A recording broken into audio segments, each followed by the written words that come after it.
guys, how are we doing? How's everything going? oh man, kids, how we doing? Uh, oh man, yeah, no worries. You stretch that back. You gotta be careful with that. Uh, hi everyone. Hi, how we doing? How's everyone going? Welcome to today's stream.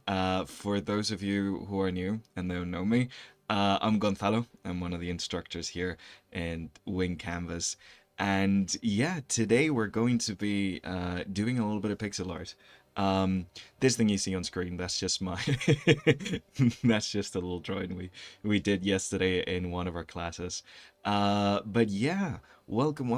Let me give you a little reminder to join our Discord. Wonderful community of artists, all together to create and do amazing stuff. And especially today, because I'm going to want you guys as much as you can to participate and to try out all these pixel art techniques we're going to be learning. So if you can join our Discord, you can share your stuff that you did today with us. I get to see it. I'll comment on it and give you some feedback. We have a whole channel for feedback. It's a fantastic community, absolutely amazing place. So yeah. Oh hey, how we doing? Oh, there's Kevin. Special thanks to Kevin for today. Kevin wrote up a wonderful structure for me to teach pixel art today. He's an avid fan of the medium of pixel art, and yeah, we're going to be discussing that today. So without further ado, where did I leave my pen? Oh, there we go, behind the tablet, of course it is. Typical artist, am I right? Uh, but yeah, Kevin's a bit shy. Yes, a big round of applause to Kevin, everyone. He did such an amazing job today. But yeah, so without further ado, we're going to be looking at the world of pixel art today. So just a quick introduction to what pixel art is. If you haven't, oh, Gizmo, wish I could give more, but I hope to see you stream soon. Would love to hear your pixel art tips. Oh, thank you, Giz. If you don't manage to stick around and you have to go, the great news about the streams is that they're recorded, so you can always watch back. But thank you very much, Gizmo. We really appreciate that. But yes, okay. So pixel art. Essentially, when we think about pixel art, we've seen it in a lot of other games and stuff. It seems to be a style of itself. Like we might think of pixel art as a style, but it isn't. It really, pixel art is a medium. The same way digital drawing is a medium, the same way painting with oils is a type of medium. It has its limitations and it has its sets of rules that we need to learn in order to use it to its full capacity. So, big clap for Kevin. Yes. Kevin is the MVP. Without Kevin, I don't know what we'd be doing here, honestly. But yeah, so pixel art itself is very much medium, which means that within pixel art, we can find a lot of different styles. So here we can see, I really like using PRF when I'm showing examples and stuff, because it's really fun. It has like a little thing where you can draw on top. Let me set it to draw. Haha, there you go. And I could do little doodles. Very, very fun. But we can see here a wide variety of pixel art styles, from something that almost looks like an oil painting, to the wonderful complexity of the backgrounds of a game like Blasphemous, to things that are a lot simpler, with very simple flat shapes with solid outlines, styles that use just four different colors. Like it really is an incredible kind of medium where you can find such a wide variety of styles. And today we're gonna just dig in a little bit at how pixel art works and try to figure out what the keys behind it is, and give you guys a couple of tips just to get started and get going. Yeah, absolutely gorgeous, right, Kevin? I mean, it's insane. Like, this is just from like a little bit of searching on Pinterest for pixel artists. This is the amount of wonderful stuff that you can find, and the great variety of characters and color schemes and styles. It really is incredible. Oh, this is I really like this. This is 2-bit pixel art. Essentially, it's just two colors. It's black and white. Yeah, you can do so much with pixel art, and style wise, it is generally so incredibly varied. So we're gonna go and look at the basics of pixel art, get ourselves started, and yeah, just do a little bit of a lesson. Because we're live, obviously, it's a very interactive lesson. So feel free to comment, ask any questions, and we have plenty of time. So yeah. Oh yeah, PureRef allows GIFs. It's very good. I really love PureRef Gizmo. It's fantastic. I mean, Gizmo's actually been to some of my classes and mentorships and even some of the camps. So you know firsthand how much I like showing examples on PureRef and doing my little circly thing while I'm talking. It's very fun. I really like PureRef. Use it for reference most of the time as an artist. So like if anyone does any sort of art, whether it's digital or not, it's just a wonderful medium to just like get things on. Also completely free. So yeah, PureRef for anyone who's wondering. PureRef, maybe it has two F's. I'm not 100% sure, honestly. Does it? No, it only has one F. Okay, PureRef. It actually has two R's, does it? Yeah, it has two R's. PureRef. There you go. That's the name of the program, in case you wanna you wanna get it. Yeah. But yeah, you haven't done pixel art in ages, honestly. Neither have I.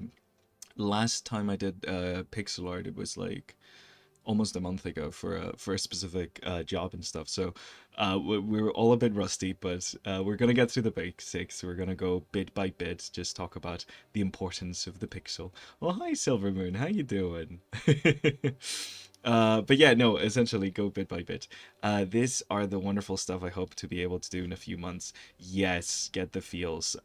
Yeah, honestly, I mean, I don't even know if I'm capable of doing this incredible kind of art, but that's the wonderful thing about pixel art. It's a very versatile kind of medium, and you can really find a lot of different styles. And the thing I really love about pixel art is its limitations. Oh, Savon. Europe wants me to pay them to download. Yes, you can type in the amount. When you download it, it says amount to pay. You can type 00 if you want it for free. I personally paid them when I got a new computer and re-downloaded it because I use it so much. I thought, I might as well. But it's a volunteer amount, so no worries at all. Savon, just type in 00. But yeah, doing good. Glad I could catch you streaming this morning. Oh wow, it's morning for you guys. Well, it's mid-afternoon for me, which is pretty refreshing and pretty good for a stream. Normally these end up being almost midnight, my case. So yeah. Never think you've tried this style of art. Well, it's the perfect day to try it. Today I'm going to be using a specific program called Aseprite. It's a program a lot of professionals use for. It's spelled Aseprite. Aseprite. It's a program a lot of professionals use. It's a paid program, but also there's a free beta of the program out there that has just a couple less features that you can download for free to try out to make sure that pixel art is something you want to do. But yeah, if not, you can always add it to your Steam library. Because Aseprite is on Steam, so it means that whenever there's discounts, you can get it discounted. So yeah, but yeah, it's just video game, and it's 9 a.m. here. So Aseprite is a drawing program, kind of like Photoshop. You could do pixel art on programs like Photoshop. There's a lot of drawing programs that can be adjusted for pixel art, and there's a couple of free pixel art like programs. You don't even download it; they're just on the web and things like that. So it's very, like, if you just want to get started and try things out, like it's fairly easy to get started. Speaking of color palettes, pixel art, I got help with finding the official color palette used by the Game Boy. Yes, you can see, I think this is the Game Boy color palette over here, doing like a little bit of Animal Crossing. Um, Sorry, just turning off a thing. Yeah, this is I think this is the official Game Boy one. But you can see we're going to talk about all of that, all of the different like palettes that we use, all the different things that we can engage with. But yeah, let's get to it. You guys can see how amazing pixel art is. I don't think we'll be able to make anything half this wonderful today, but we sure are gonna try. So yeah, let's get started. We've got Aseprite over here. Like I said, there's tons of different programs. I'm just gonna be using Aseprite today, but even if you just type on Google right now, just a free pixel art program. There's a couple of web ones that you can get in and just draw along with me. So yeah, so essentially we're gonna start talking about the value of a pixel. And we're going to talk about sprite sizes and why we choose to have things the way we do. So essentially with pixel art, what you're doing is you're drawing in a very constrained manner. Let me get a new layer over here. We're drawing in a very constrained manner. And there's a grid of pixels, and we cannot leave that grid. So the pixel is going to be the minimum amount of anything that you have to draw with. We've all seen the examples of like what it can end up looking like, but if you zoom in, all the pixel art ends up being just a bunch of pixels. And that's essentially what we're going to call our like the pixel is kind of like our magic weapon. It's our most important asset, but it's also kind of hard to use. And we're going to see different ways that we can use pixels in order to create good looking pixel art instead of bad looking pixel art. Here's a smiley face. Well, let me catch up with chat. Speaking of color palettes, actually mean the black and white and grays. Oh, okay. Limits give us superpowers. Yes, agreed, Kevin. I think that's the wonderful thing about pixel art. The thing I like the most, at least, it's that it's very limiting medium. So yeah, some of the most common kind of like sprite sizes that we can work with today, we'll be working with today. 16 by 16. These are like computer numbers. I don't know the actual like actual physics behind it, but I know computers like the 16 by 16 kind of like things. The next one is 32, then 64. It's why like Minecraft stacks are like 64 plus. But yeah, you can see a wonderful thing about this program Aseprite is that you have a preview window. When you're working with pixel art, you're working pretty close up, but the way your pixel art is normally going to be seen is farther away. Because, you know, again, value of the pixel, this is pretty tiny stuff that we're working with. So even though you might be working at a larger scale, trying to figure out where to put things and how to do things, having this little preview window that's like a bit further away really gives you a really good idea of what your pixel art is going to look like. What it's going to look like from like a further down distance. So a thing you can notice here, not only is it a 16 by 16, but I also have a pretty limited palette of just 4 colors. I really like working with limited palettes. It really does like force you to make really interesting decisions, and like Kevin was saying, limits give us superpowers. It's one of the strengths of pixel art, I find. So before joining Wing Canvas, I thought I could do pixel art without knowing art. How wrong was I? Well, get the feels. Honestly, pixel art is a great medium to learn art because it might feel very, like, it might not feel as intimidating as art, starting with such big constraints. And then the more you do it, the more you're going to end up crossing with principles that we use in other mediums of art.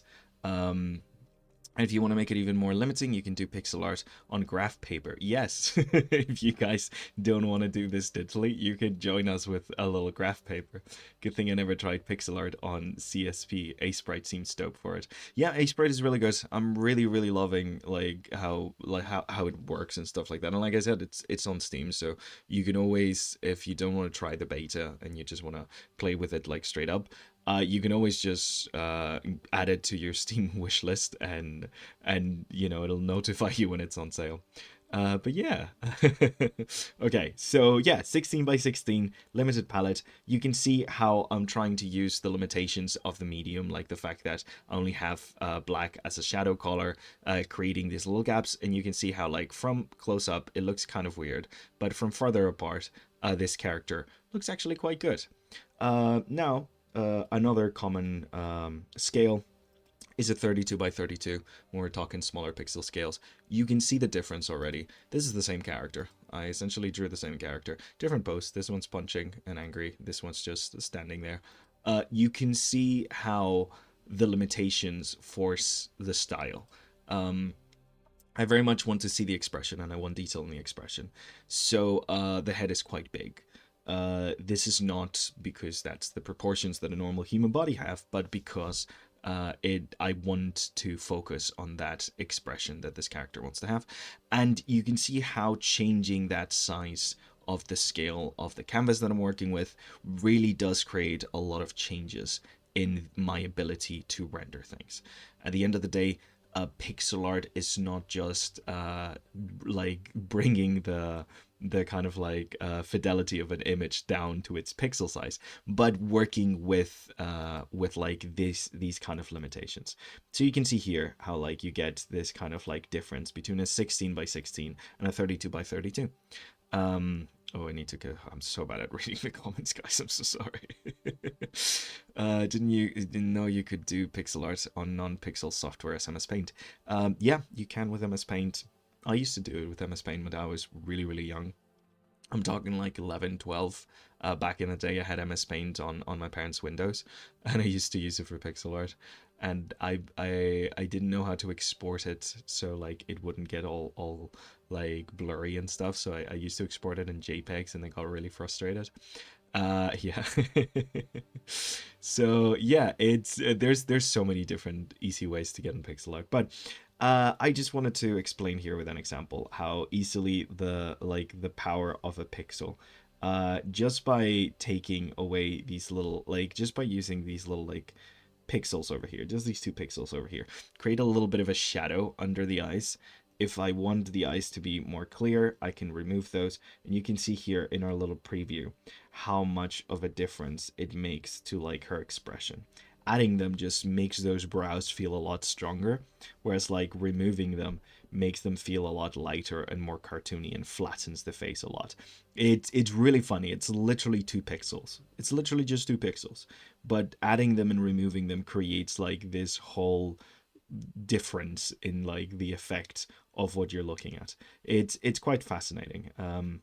I think that's, again, like some of the power that we get through pixel art. So let's look a little bit at how we are meant to use pixel art. A lot of the time we want to start working with lines and shapes when we're drawing. So how do we even do a 16 by 16 pixels? I can never.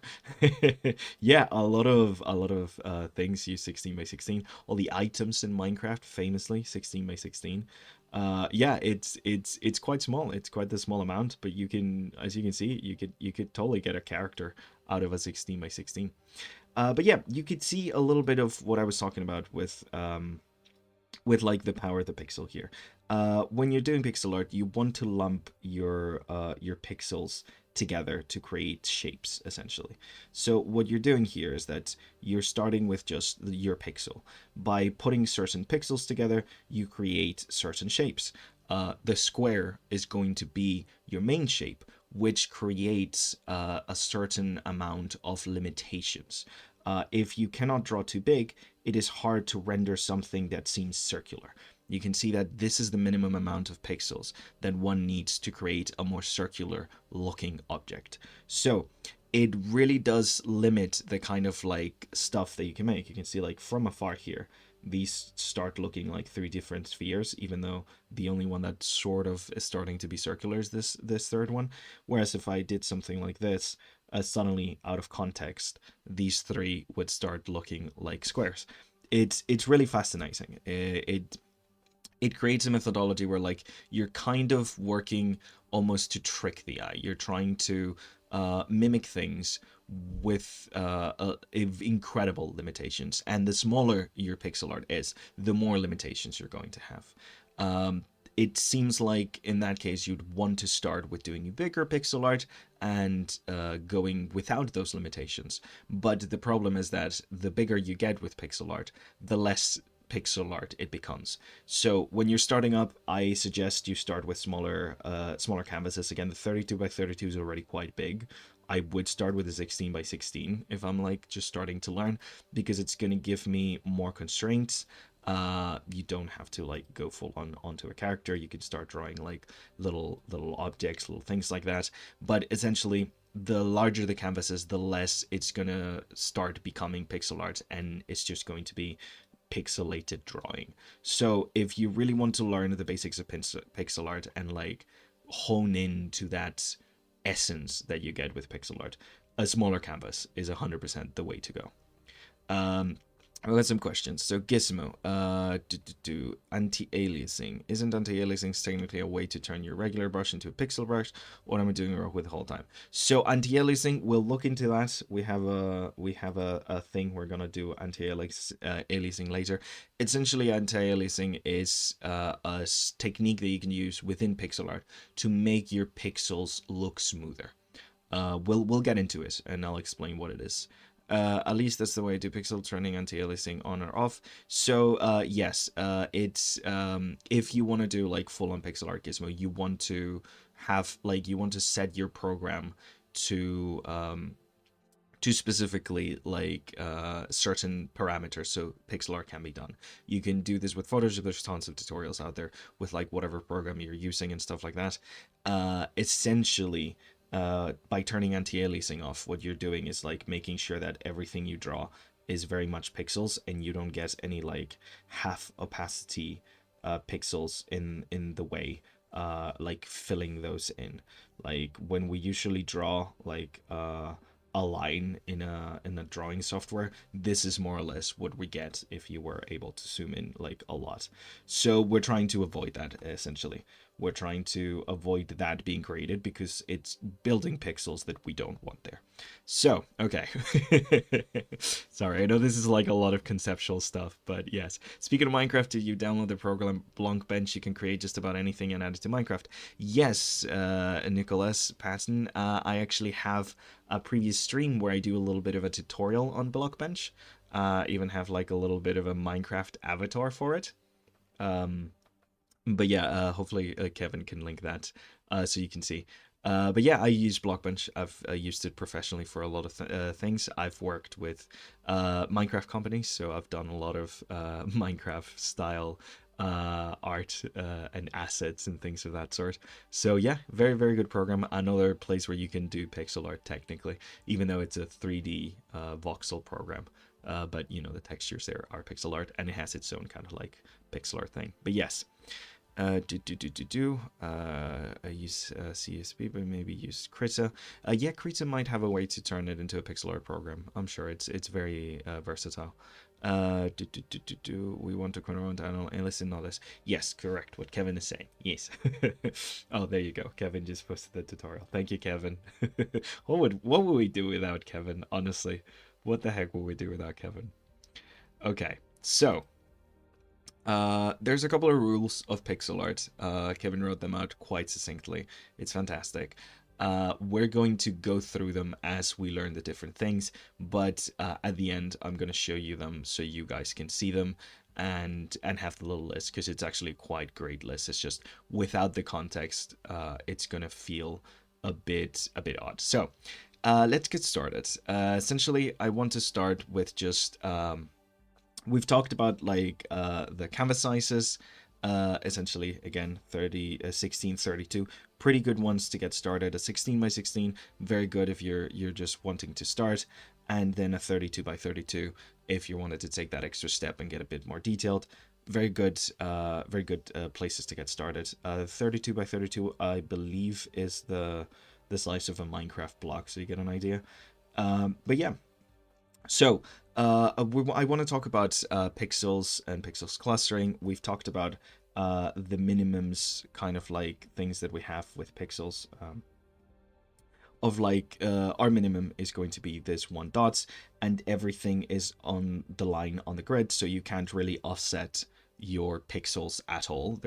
everything's going to be very gridded. So you have to make certain decisions, and through those decisions, you're going to get different results. So pixel art feels a bit finicky at first, because this, when you work especially in smaller scales, a lot of the time you're just moving certain things around to try to create certain shapes. Like, let's say this right now, this is a circle. But as soon as I do this, suddenly it becomes the head of a spear. And then I just give it something like that. Now it feels like a bit of an arrowhead. You could very easily delete some more buttons, some more pixels here to make it pointier. And this is why the preview kind of like scaling thing over here is so useful. By the way, the big squares at the back, it's essentially just like the transparency. It just shows a level of transparency. But yeah, so when starting things like pixel art, a lot of the times we want to work with line. And creating line with pixel art works a bit different than creating line in just normal like drawing. Right now I'm working with a stylus. I have a tablet and a pen. You can do anything that I'm doing with a mouse. I've been working on pixel art with a mouse for the longest time. Whenever I work professionally, normally doing with a mouse, it just, I get to do stuff like this and move it around and like circle things a lot easier with the stylus, and I get a second screen out of it. So, but yeah, you can see that like this is kind of like a line. If I just draw a line over here, it becomes this kind of like weird, weird looking line, especially from a distance. You can see that like if we look at it here, it looks kind of weird. There's some weird angles. It's not exactly doing what we wanted to do. So specifically, Aseprite, gosh, I'm bad with names. Aseprite has a feature that helps you with this. It's quite fantastic. You just click on pixel perfect, and it means that when you're drawing, everything's going to be pixel perfect like this. It means that you're not going to get a thing that we call doubles. So doubles are essentially these things where like on the edges suddenly it doubles up for like no apparent reason at all. You can use doubles very efficiently. I'm a big fan of using doubles, but you don't want them to just appear out of the blue. So yeah, isn't it great? Like Aseprite just has the feature inside it, Kevin. It's fantastic. But essentially, let's do this manually. If I were to draw the slope, what we would need to do is kind of delete these doubles. We'd go over and make sure that our line is 1 pixel thick. If we want to make it 2 pixel thick, we can do that. We can make it 2 pixels of thickness, but then we're going to have to be consistent with that thickness and make sure that it applies to absolutely everything. It's not just a surface level thing, but we want to make sure that like it creates this sensation of thickness throughout the entire line, essentially. You can see that, like, for example, this one's a 45-degree line. 45-degree lines are very good in pixel art. When you want things to look good, you tend to not jump around like this. For like, if I wanted to do like a specific angle, and this is the reason that you get certain angles and certain perspectives used a lot more in pixel art. Like if I wanted to do a diagonal, if I do this, it looks bad in pixel art. You can see here in the small one how it starts becoming very jagged, and that's the reason as well we don't do doubles. But like the 45-degree is a very easy one. If you want a lower one, you start doing 2s, which again gives you like a flatter kind of angle. If you want an even flatter one, you can do 3s. But you can see by repeating the same kind of thing, now these actually look like straight lines rather than, oops, let me, there we go. We can see the whole thing.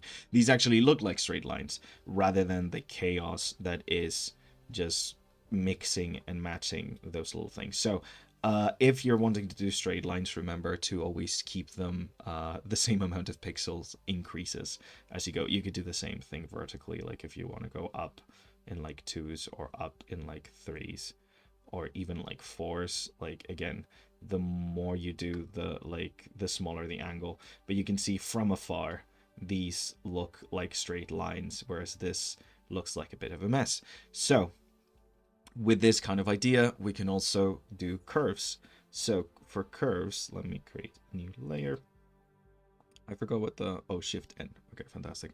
It has a ton of shortcuts. Aseprite is really, really useful if you want to work quickly. I just haven't worked with it for a while, so I forgot what the shortcuts were. But yeah, if let's say I want to do a curve, I want to create a little bit of a curve. You can see even with Pixel Perfect turned on, if I just try to do a curve like this, it's going to look kind of odd. It's going to look kind of weird. So what can we do to make sure that our curve, let's say we want to do like a 90 degrees curve over here. What can we do? Well, we count pixels. Again, the pixel is the most important thing in the world for pixel art. So you want to take those into account. So let's start by going up by 5, then 3, then 2, then 1, then 1 again, 2, 3, and then another 5. Wow, look at that. Look at that curve. Doesn't that look pretty? Doesn't that look nice? By actually making that decision and that choice of counting it out and creating this kind of like more structured flow to it, it means that it looks a lot better than anything I could do just like by hand, essentially. This one's actually close to being good. But yeah, so essentially you're like, there's something about pixel art that kind of like requires you to create this kind of level of precision to things that you're doing. And by precision I mean just taking into account those individual pixels. Never just undervalue a pixel. It might just be very small even when you're working on very big canvases, but every single pixel counts and every single pixel needs to be in the right place for you to communicate exactly what you want to communicate. So yeah, when I was researching how to draw different angles of lines for pixel art, I found a program that helps show what they look like. Ooh, Nicholas Passon, that's pretty cool. Accidentally, it also connects back to Minecraft again. It's called Minecraft Shapes, if you are curious. Heck yeah, thank you, Nicholas Patton. Well, Minecraft Shapes then. There you go. That could be, yeah, very useful, because again, like, curvatures are a thing that, like, aren't inherently, like, instinctive with things like pixels, because again, they're pretty square. So, yeah, doing something like that would very much help. You can see this is an example I was practicing earlier. But yeah, you can see the difference, especially from afar, of like how this can create. The wonderful thing about doubles is that you can use them for your benefit. Because let's say over here I want to create like a stroke that looks like it becomes thinner as we get further away from it. Then I can use doubles for my benefit there. I can make sure that like when I'm drawing this kind of curvature, I double things up because I want them to be doubled up. I can make sure that I create like almost a glob at the very end of the piece, and you can see how now, looking at it from afar, instead of a weird like amalgamation of a line, it looks like, oh, it's a thin line that turns into a thick line. It becomes like a little bit of a globular stroke kind of thing. But yeah, essentially you want to not forget about that. Doubles are pretty important because you can use them correctly, but if you aren't doing it intentionally, it just creates a bunch of chaos. So yeah, take that into account. And again, with with Aseprite, you can just click on Pixel Perfect up top here. It's so freaking useful, guys. It's such a great program. But yes, okay. So let's do a couple of basic shapes. And again, a reminder for everyone to give a huge round of applause to Kevin, because yeah, he structured this whole entire lesson. He's the MVP. Can you even draw pixel art in Minecraft, since Minecraft uses square blocks that look like pixels? Grab some colored wool and draw. Yes, oh my god, yes. So the wonderful thing about Minecraft, I don't know, like I feel like Kevin and I are a bit older than most of our audience, and back in the day, like at least when I was playing Minecraft as a kid, everything was pixel art. Like people would just like walk on a creative server and everything is just like people doing these gigantic pixel arts with wool, like Mario and like different like Zelda enemies and things like that. It was very, very fun. So yeah, 100% you can go into Minecraft and practice placing different wool blocks and creating this kind of same effect. You can also practice foreshortening using that method using squares. Yes, very much. I love foreshortening. I've done pixel art in Minecraft. Yeah, Brittany Designs. Someone gets it. Someone gets it. Yes. Well, as a reminder, just because we got here, why the heck not? Where's my little thingy? Here we go. Ba-ding! Join our Discord, guys. Yes, if you guys have any Minecraft pixel art, or honestly any Minecraft builds, any sort of pixel art you want to showcase that you've done before, hop onto our Discord and post it. I want to see it. I want to end the screen and go to the Discord and see everyone's like Minecraft pixel art builds. Yes, please go do that. Also, what's the exact channel? I forgot the name. Do I have it written down here? Where the heck did I write this down? There's a specific channel in our. Well, it's not the feedback channel. What's it called? The okay, Kevin's gonna tell me because Kevin's here. I'm just gonna rely on Kevin. But there's a specific channel on the on our Discord. I just look at the emoji, so I never read the names of the channels. I just know them by the emojis. But essentially, we have a whole channel where you can just post your art and you get feedback from us and everyone else in the community. It's fantastic. I urge you, if you're joining along today with like our pixel art, please post your stuff there. I wanna end the stream and go look at everyone's stuff. But yeah, Discord, it's great. Join it, guys. It's so fun. Gonzalo loves seeing the macro builds. I really do, Kevin. I really do. Get critique. Thank you, Kevin. The channel has got get critique and also get advice. That's a different one. Yes. Advice is very good as well. It's when you want to do something that's like more vague. Critique is more like when you're looking specifically for like, oh, could you critique this specific piece? Whereas get advice is like, hey guys, I'm trying to draw feet. Any good tutorials out there or something like that, you know? But yes. Fantastic. Okay. So, let me take a look. So, where were we? Essentially, we are going to now use this knowledge that we've learned of how to use clusters and how to use shapes and how to use lines to create some basic forms. So, yeah, you can join in for this, everyone.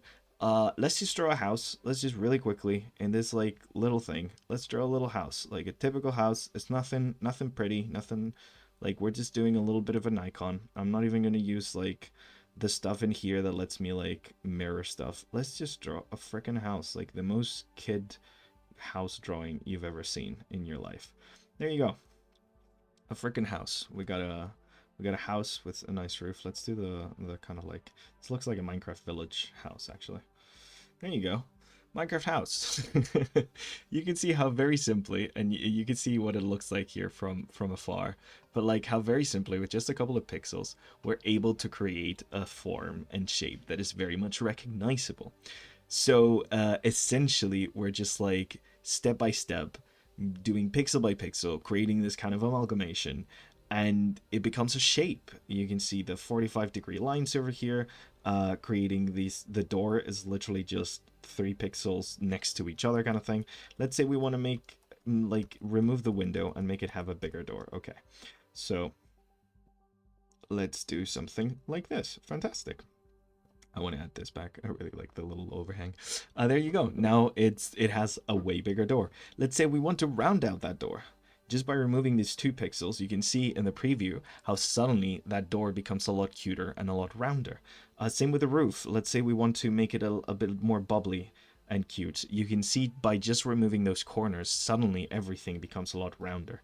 Like, look at that. Now that's a cute little house. It's the cutest little round house. Yeah, let's add a little tower next to our house. Let's give it a little like companion tower maybe. Like a castle-y looking tower over here. And I'm going to round that out as well. And there we go. And this one has windows. There you go. You can see. It's so silly, but it works. It very much works. I can even expand this a little bit more to create even more for like the little shingling and stuff. But yeah, you can see how very simply, just by using a couple of little pixels, we can mimic these shapes, these ideas, and these textures in a very visual kind of way. Again, we want to round these things out. We just get rid of the corners. There you go. Do I want to put like a bigger kind of like window in here? Let's say we want to have a round window that looks kind of like an X is the problem. So like if we wanted it to look more like a round window, we'd take that out in the middle and suddenly it rounds itself out. We'll see later how we can use anti-aliasing to make things like this feel a lot rounder and a lot smoother. But yeah, you can see how simple it is for us to create just a little bit of a shape, of any sort of figure of any shape. Let's say we want to make what a pointer arrow, like for whatchamacallit, for like our keyboard. There we go.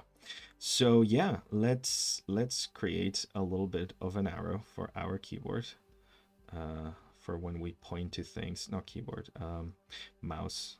Gosh, my brain. I meant to say mouse, guys. So yeah, I'm just drawing bit by bit, pixel by pixel. Let's create like a thick arrow over here. Bloop. Very, very thick arrow. And then let's give it a little bit of a shaft for the arrow. That's a bit thin. Let's make the shaft a bit thicker. There we go. And just delete. Delete, delete, delete. Delete, delete, delete. There you go. You can see how we've created a pretty big all arrow pointer. So if we want to thicken the outside a bit more, we can double it up like that, and suddenly it feels very crunchy and very nice. You can see that they're stubbles, but I've used them intentionally to make sure that the thickness of the diagonals feels as strong as the thickness of the straight lines. And we got an arrow. We got ourselves a little pointer arrow. We could create a whole computer system now. I remember back when I was a kid, growing up, one of the like big new things that you could do with computers is that you could customize your cursor. So like you could and a lot of them were like absolutely like malware things, where like you would go to websites and download like different pixel cursors that you could customize. Half of them were malware, but it was really funny time. I think I just made myself sound very, very old. But yeah, is explaining Hey Carol, hey Carol. Hey everyone. What a cute house. Thank you very much, Brittany. That's so cool. Thank you very much, Silver Moon. Just remove a few pixels and suddenly the design feels different. Yeah, that's kind of like the magic of pixel art. I feel like that's the point I want you guys to, like, if nothing else, if you get nothing else out of this, I want you to understand the value of 1 pixel. Just 1 pixel. It might seem small, but it can move mountains, you know? And that's also like, let's take it philosophically. As human beings, we might feel very small and alone in this world, but even just one of us can spark change. Boom, there you go. Fantastic. Now we're a self-motivation podcast or something. But yeah, it really is like, just, you can make subtle changes, but they can change so much. You remember putting those in a school NPC slot? Yeah, and in the school PCs, I remember that. Yeah. It was dangerous. You start putting those in, and then accidentally you download a virus and it infects the entire computer because you're a kid and you don't know what the heck you're doing. But yeah, so yeah, you can see how very easily, just with a couple of pixels, this is a 16 by 16, you can create some really nice looking pixel art. Again, like, look at how cool this cursor looks from afar. Also the little dropping things. Now it might even look a bit like a pick from Minecraft. Let's make it, let's turn it into a pick. Just by doing that, boom, now it's a pickaxe, guys. Look at that. Look at how quick that is. Do we want to make the sides sharper? Let's make the sides. Let's make the edge a bit sharper, like here. Bloop. I'm gonna just remove that. There you go. Minecraft pickaxe. Look at that. Cool as that. That's the power of pixels, guys. That's the freaking power of pixels. This, like, working on these small, like, really, really small kind of like scales really allows you to see how powerful these pixels are. Like, let's delete the top over here. I'm trying to double it up to make it really thick. Look at that. That's a freaking pickaxe icon. How cool is that? Cluck, cluck, cluck. It's mining stone. Amazing. Okay, so are you going to talk about making animations with pixel art? I would love to, Silver Moon, but I don't think we have time for that today. I've got a bunch. We're gonna end by I'm going to take the character design you guys saw at the beginning of the video. This one, this lady over here. That by the way, we did yesterday on our Digital Art 2 class. We were teaching how to do this kind of like golden hour lighting on that class. That was really fun. We have classes, guys. It's pretty cool. They're not free, so they're not up on YouTube. But like sometimes we release free classes, or we do free live classes like this, or we clip out those classes and turn them into videos. It's pretty amazing. Yeah, WinCanvas is awesome, guys. But yeah, on the Discord, if you join, let me do a plug again. I'm plugging the Discord like every 5 minutes now. It's just generally great. Yeah, if you join the Discord, you can access any of our perks, and like whenever we upload new videos or create new lives and stuff, you can see ahead of time what these things are and what they're going to be and stuff like for the lives, and you can see all the videos as they come out. It's good stuff, guys. It's good stuff. But yeah, I don't know if Gizmo made it to the LART 2 yesterday, but Gizmo was in the chat before. Yeah, this is what we did then. So at the end of today, I'm going to turn this character into pixel art essentially. Yeah. So we've kind of gotten the idea of like how we do these shapes, how we do these forms, the importance of pixel art. We can see here like we've worked pretty heavily with line right now, but we're also going to work with like shape and stuff. But let's talk about like adding outlines to things. Let's move on to like a little bit of like, because we've talked about like how you can create different shapes and different silhouettes and things like that. Let's talk a bit about outlines. So outline is very much a case of style. You can do a lot of different things with outlines in pixel art, the same way you can do a lot of different things with outline in just any sort of drawing, you know? It's very much a style. I love how, like, because this is a lesson, I've been talking so much that my little guy barely has had a chance to, like, close his mouth. Also, I don't know if you guys noticed, but I'm using a new rig for the PNG tuber, and I like segmented him into different things, so he's more of a puppet, so he moves around a little bit more. He feels a tiny bit more alive. Let me know if that's creepy and I should go back to the flatter one, or if it works. We might touch on it quickly, and we have time, but I want to dedicate pixel art animation stream, so let us know. Yes, we're probably going to do a whole pixel art stream. 32 pixels. Yeah, 32 by 32. Not gonna lie, I was not interested in pixel art when I tuned in. It was just going to have this as a background noise, but I'm really into it. Oh my god, Elise, I'm so glad. I'm so glad. I'm really happy to hear. Yeah, pixel art is pretty cool. Like it's one of those things where like you think, oh, it's just lame, it's just whatever kind of thing, but like it really is crunchy. It's a really fun way, especially when you're starting with art. Like if you've never done art before, because it has so many constraints and so many limitations, it's so easy to create something that looks good fairly quickly, and you start working small and then you get bigger. So like it essentially is a very easy way to start with like art, and without a lot of previous knowledge you can create really amazing stuff. So it's very good for motivation. I really like it. I've been doing pixel art since I was a kid. It's just really satisfying. Also, for those waiting to recreate an aesthetic of certain games, a good idea is learning the constraints of the characters and structures. Yes, 100%, Nicholas. Yes, no, that goes to anything, like any type of thing. If you're wanting to recreate its style, learning the rule sets. Like, we think of styles as like a personal thing. It's like, oh, what's your style? What's my style? But styles are a set of rules. Sometimes they're imposed, as in like in a big project, hey, we want to make sure that this is like this or like that. Sometimes it just happens. You like create your own rules as you go. That's where personal styles come in.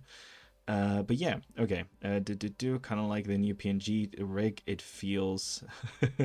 Oh no, the thing updated anyway. It feels more alive. Okay, amazing, Silvermoon. Great, great, great. He looks good. Might need to try some pixel art. Looks kind of fun. Yes, Silver. Just hop on to like.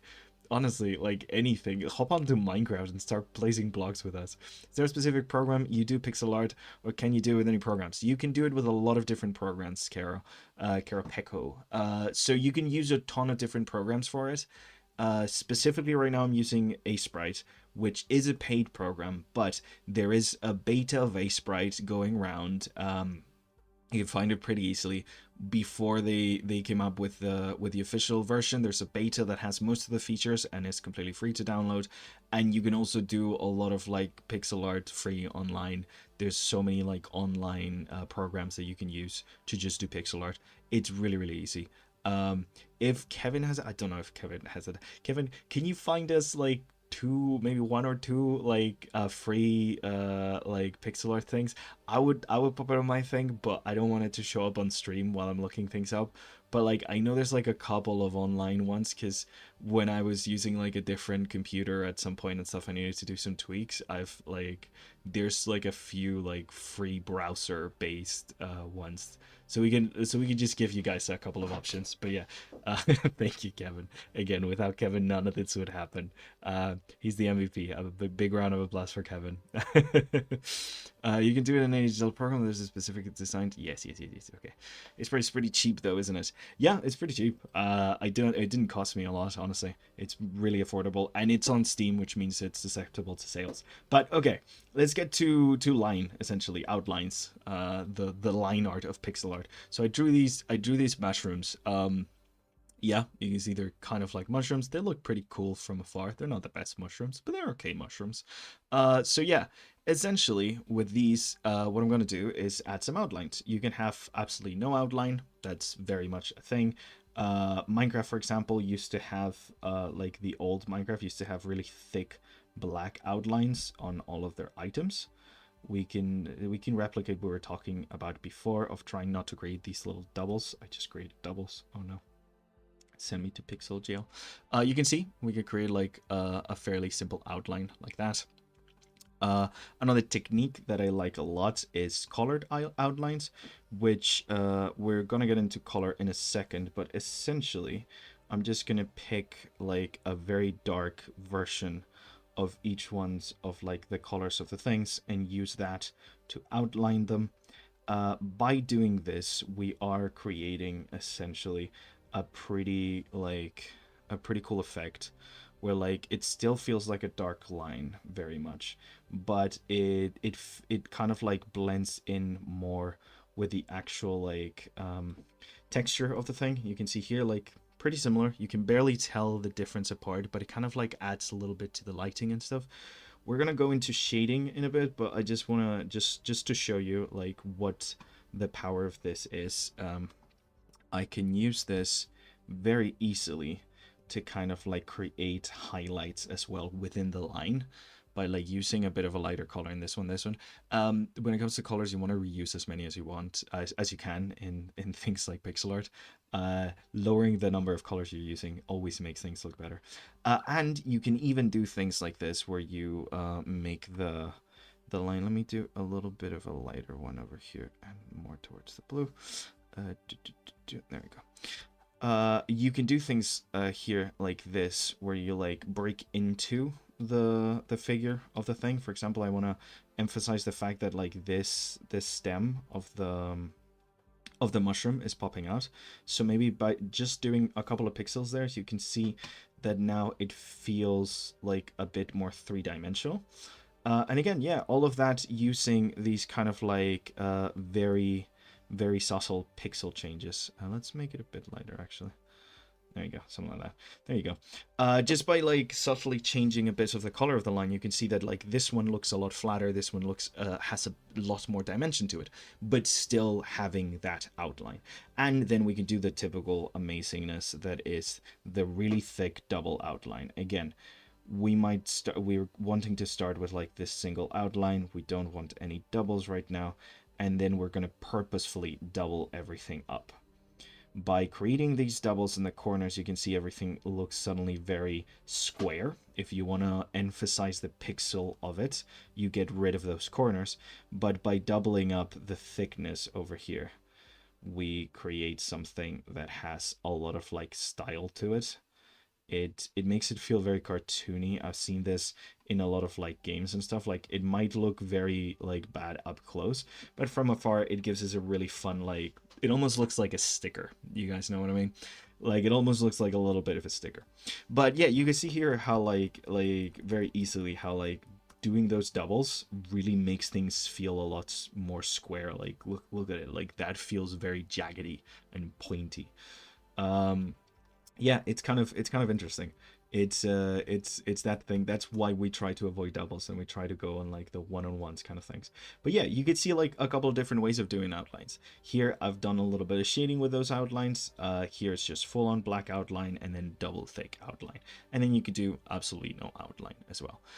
My favorite one is this one. If you're going to add outlines, I kind of like adding outlines and I like making them color outlines and adding a little bit of shade. I think this is like old Minecraft versus new Minecraft right here. Like it used to be these giant thick black outlines, and now it's just like more subtle and smooth kind of thing. Pixel styles, because again, like pixel art is not a style but a medium.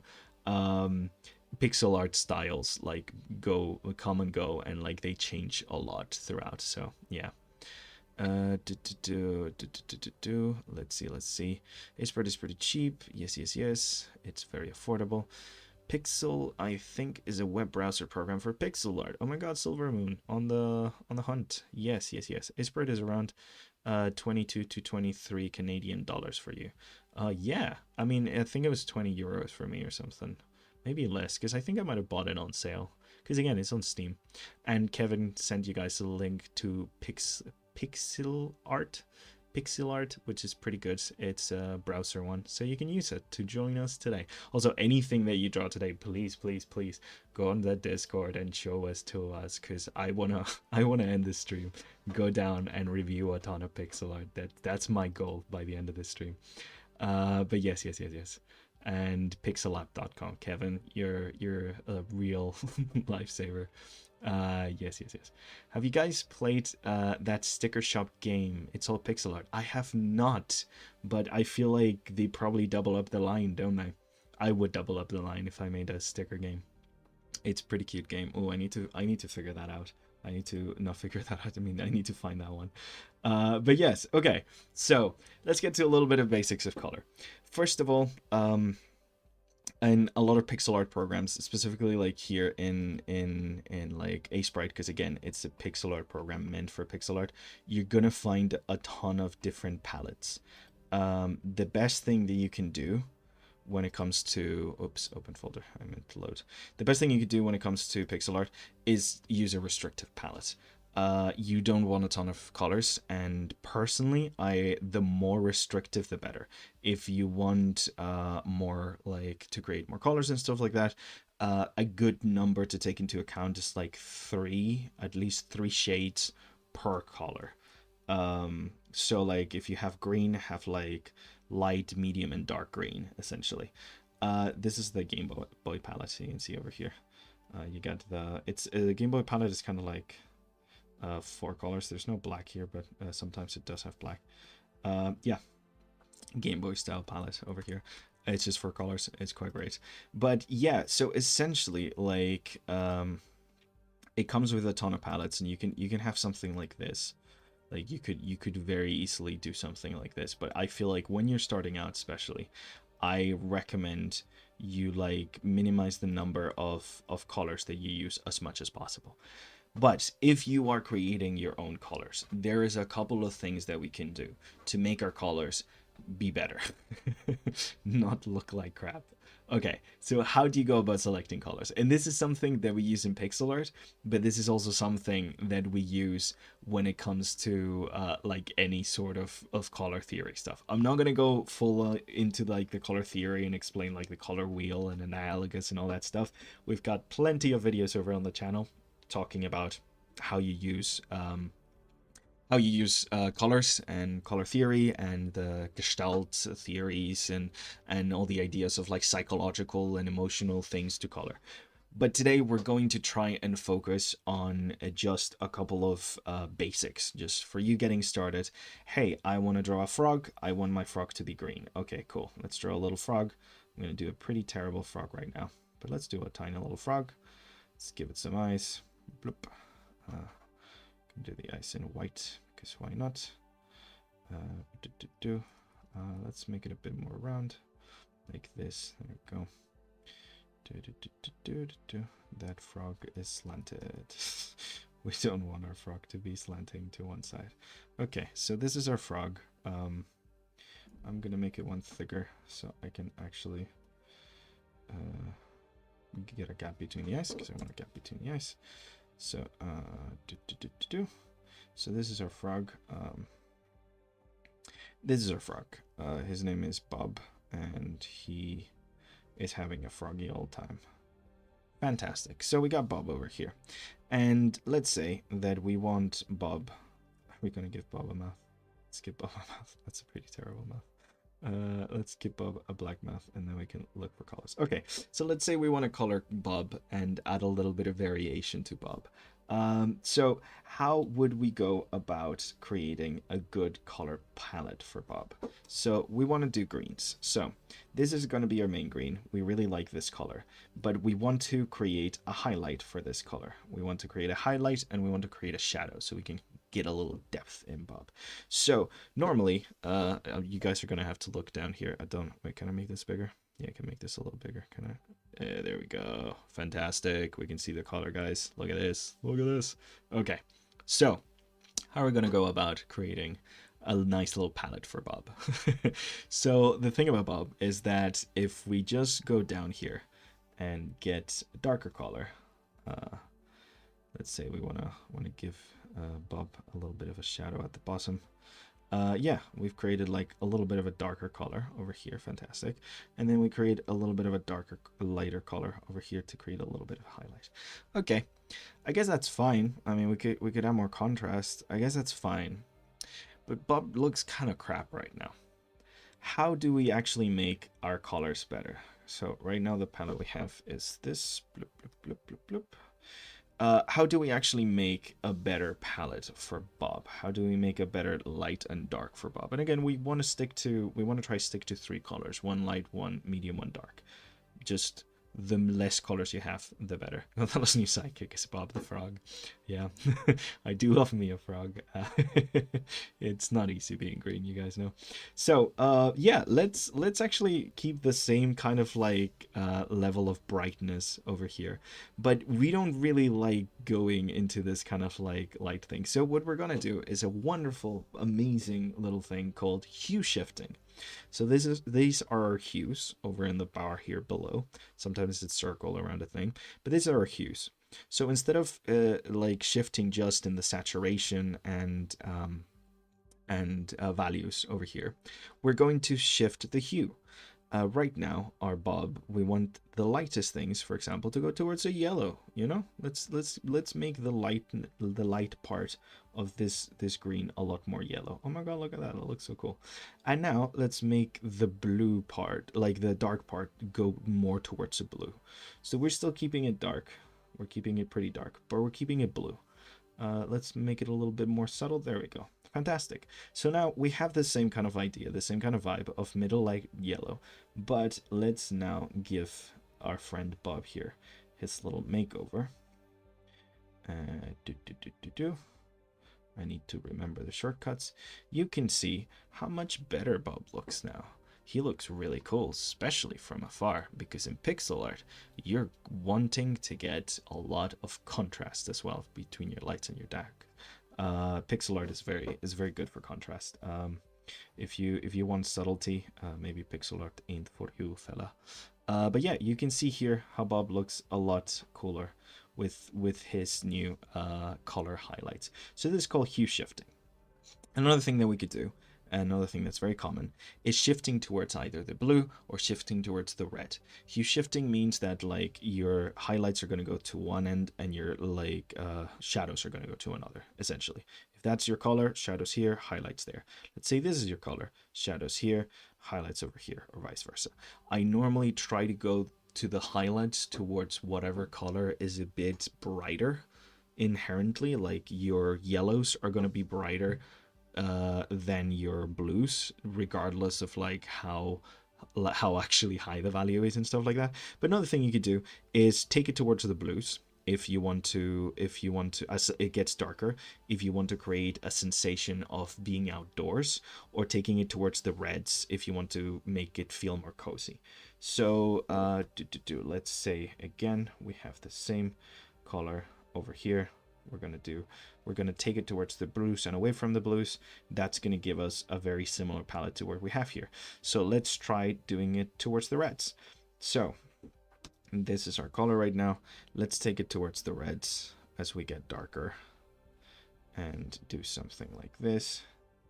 Oh, that's a bit muddy. Let's give you, yeah, more saturation over there, and take it away from the reds as we get lighter. So just by moving it around a little bit like this, you can see that we create a very different kind of effect here. Let's make our light a bit lighter. There you go, more contrast. We are in the world, in the land of pixel art, so we want more contrast. You can see with something like this, we're still creating that shifting effect, but because we're taking it towards the reds, now it becomes a bit warmer. I for color picking, B for going back to the thing.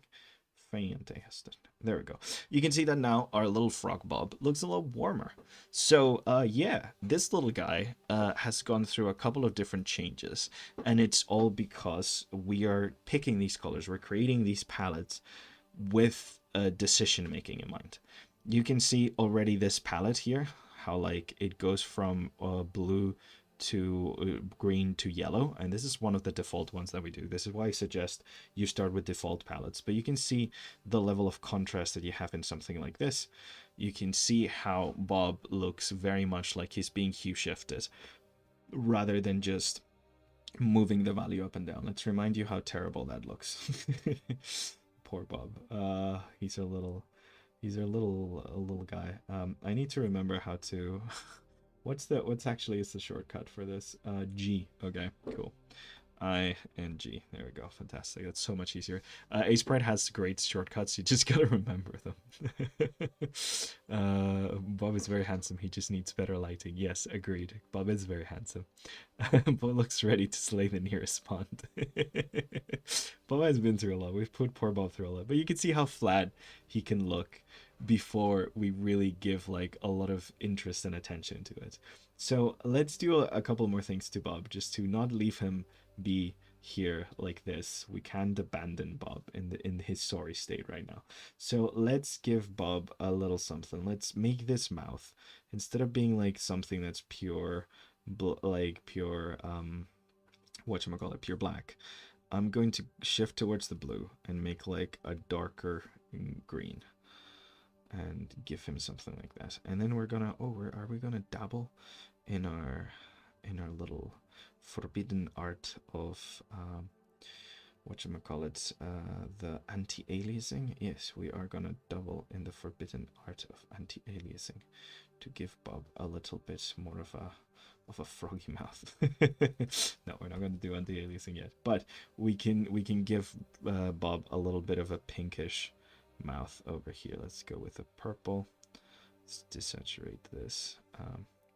There we go. That's fantastic. That's a great color over here. Yes. Okay.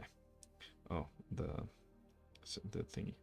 Yes, sorry. Let's give Bob a bit of a purple mouth because I think he looks a bit funnier like that. And again, let's do a highlight. Move it towards the pink. Move it up a little bit. A little bit more. And we can create a little bit of a highlight for Bob's mouth. And now we got a little cute little Bob frog over here. There we go, with his funny little mouth. This is Bob. He's got big lips. He cannot lie. Yeah, maybe instead of green, let's do the inside a bit more purplish, dark purplish. There you go, Bob.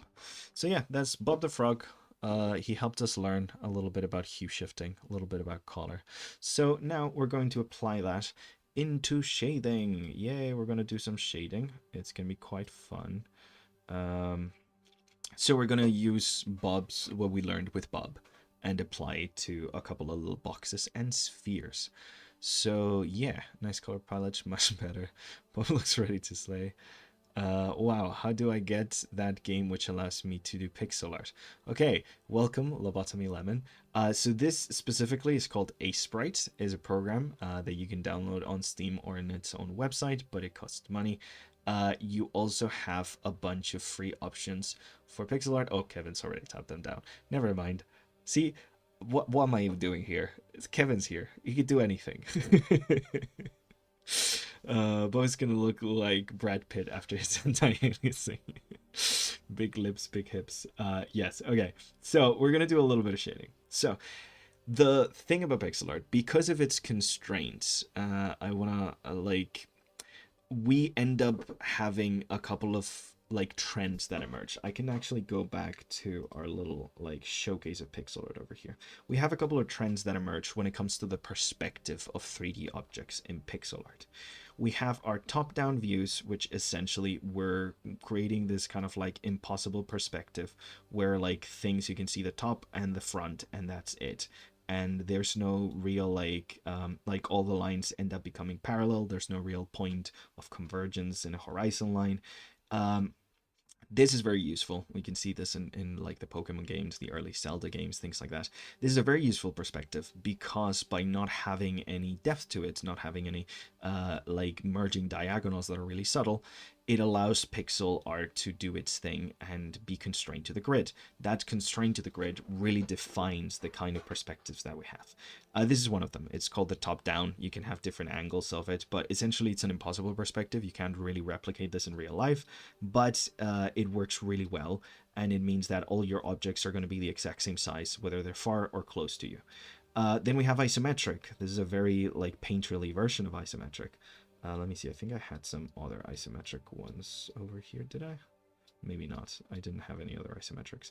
But yeah, isometric, essentially you're looking at things from almost a 45-degree angle. And again, all the lines are parallel. Everything goes up into infinitum. Things do not really get smaller when they're in the background. It's, again, a very weird, very mathematical kind of perspective, but one that works really well with pixel art because of the constraint, because of the fact that straight lines, straight parallel lines, are the thing that are the most common within pixel art. And then you got the classical like 2D side scroller look where things are just flattened and you're just looking at things from the side. And again, there's barely any perspective and any depth to it. It's more like, you know, the cartoony kind of idea of like the background is smaller just because we decided it's smaller kind of thing. Like this is a side view, but it just like tried to imitate a little bit of a top down to it. It's really strange, but it's a thing that ends up happening with pixel art, and it benefits pixel art a lot because it works with these parallel lines essentially. So yeah. What we're gonna do now is we're gonna shade some stuff, and here's I have an example of an isometric box here. So the basics of shading pixel art right now, I'm gonna do a top down and an isometric one to give you guys an example. But this is a box in isometric. The way it's drawn means that it has this repetitive kind of like a flow to it, which means that as soon as I make one of these sides darker, you can see that it already becomes a shadow. Because, you know, I want the light to be hitting from the top. I'm going to make this other side dark, but not as dark. And just by doing this, I'm creating a three-dimensional cube. You can see it here in the viewer. You can see how that looks full on like a three-dimensional cube. Thankfully, because it's pixel art, shading can be very simple. I can do a very similar thing over here in a top-down method. Just by doing this, this has turned into a box, because the top down only shows like the top and the sides of a box, essentially, like one of the sides. So within the perspective of pixel art, within the most common perspectives of pixel art, which again are top down, side view, and isometric, you can create a lot of like three-dimensional feeling objects fairly easy. And because all of these perspectives are impossible and they're based on parallel lines, it means that we can reuse assets very easily. We can take this box over here and paste it 50 times throughout the same level, and we're never going to have to make it bigger, smaller, try to change the way that it looks or edit it at all. It's going to fit wherever. So it's very good for games. It's a reason that like we use pixel art in games a lot. It's because you can, like, these infinitely impossible perspectives give us a really good way of reusing assets very quickly. So personally, I love Krissa. The animation learning curve can be steep, but there's a lot of tutorials out there. Yeah, Krissa animation, I'm still learning how to do the animations in Krissa. But yeah, it's a very versatile program. Yeah. Screech are the best free animating software. I want to begin creating my own. Probably. We could ask Josh if there's a better free software. I think Grid is pretty good. It's just you have to watch a couple of tutorials to set it up, essentially. Like once you watch a couple of tutorials to set it up, which we have one. I don't know if Kevin has the link to it. I bet he's just scrambling to find it. He's so quick with these things. But essentially, we have a whole like tutorial where Josh, our in-house animation virtuoso, showcases how to set up your Krita in order to do animation. Pretty cool. Pretty cool. So yes, essentially with shading you can do this kind of stuff. So let's do a little bit of shading to the box. When it comes to like spheres, for example, I just like drew a couple of them over here to kind of like give you an idea of the things that we can do. With spheres, everything circular is going to be a bit more challenging with pixel art because, you know, it's pixel art and circular things are are not inherent to a pixel art style. There's no good red, dark red, so I'm just gonna make it myself. But yeah, essentially, like the way that you would go about shading like a sphere in pixel art is pretty similar to the way you would go about shading a sphere in like traditional art. You're taking into account the place where the light is hitting it, and then shading everything that's away from the light and creating circular highlights to highlight the fact that it's a sphere, essentially creating circular shapes, or as much of a circular shape as you can create within pixel art. From a top down kind of like view, it would be a lot simpler and a lot more symmetrical. Yeah, it's a lot harder in this kind of like isometric thing to do circles and spheres, but like from a top down kind of view, it would be a lot simpler than this because it's just a case of creating a small little circle at the top and yeah, and keep creating a little bit of a shadow at the bottom, essentially. Maybe a bit to the sides. No, that makes it a bit too square.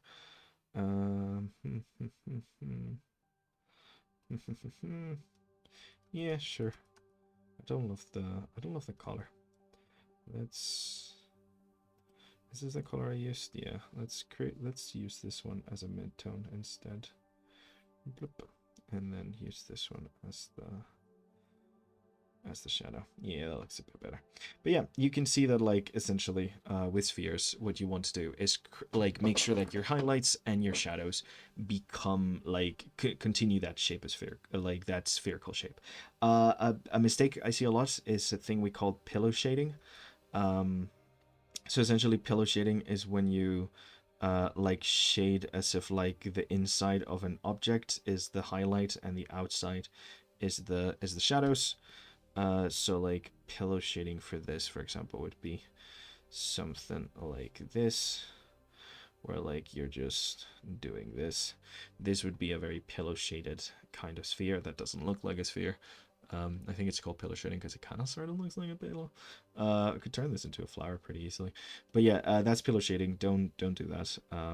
Take into account like the three-dimensional shape that you're working with and stuff. I think it's a flower now. See the power of a pixel, guys. Yeah, take into account the kind of like three-dimensional shape that you're looking at, and only put like highlights on the light that on this side that's being hit, and shadows on the side that's not. Yeah, essentially. With spheres, just make sure that like your highlights and shadows are as circular and spherical as you can. But yeah, you can see very like top down and isometric how you can shade those. But let's do a little bit more here. I want to bring back this idea of the outline that we had before. I want to bring it back to this box. So we're gonna have this box. We're gonna try and make it into a crate. So for example, let's highlight the edge here because I want it to be like a bit of a three-dimensional crate that has this little cutout moment over here. You can see just by doing a little bit of that, we're creating that sense of three-dimensionality. And because we want to add a little bit more to it, like we were saying before, the color outline helps a lot. Let's create something a bit lighter for the part that's being hit by the light. You can see in the little preview, like how quickly that like changes and improve, even if it's subtle. We could do it a bit less subtle than that, a bit more light. There you go. You can see how much that like affects the way that we're looking at this, creating that little bit of a highlight just from the outline. And then we can also take this color over here and create a little bit of a shadow, again shifting it a bit towards the purple to meet with this guy, and create more of like a transitional color over here maybe for the interior, so this doesn't look as dark. So yeah, we can then take this dark color and create the little bit of a shadow over here from the fact that this interior is a bit dark like this, and then maybe some highlights. I want one of those crates, you know, that has like the little bit of an inlay on it, essentially. Like, you know, it has like the little outline part and then like it dips in a little bit. This beige color is pretty good. I'm gonna darken it and take it a bit closer to the reds.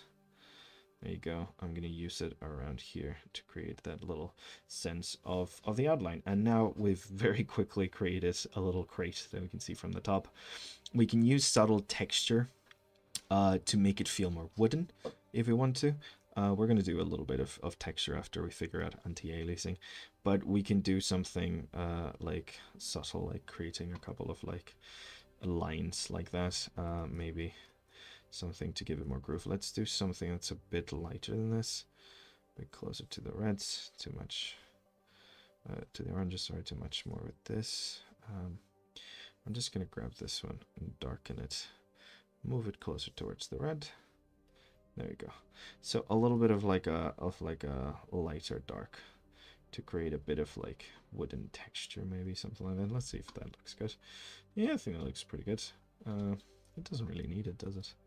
Let's do, because we're working at such a small scale, you can see how like hard it is to really do a lot, to really do anything really.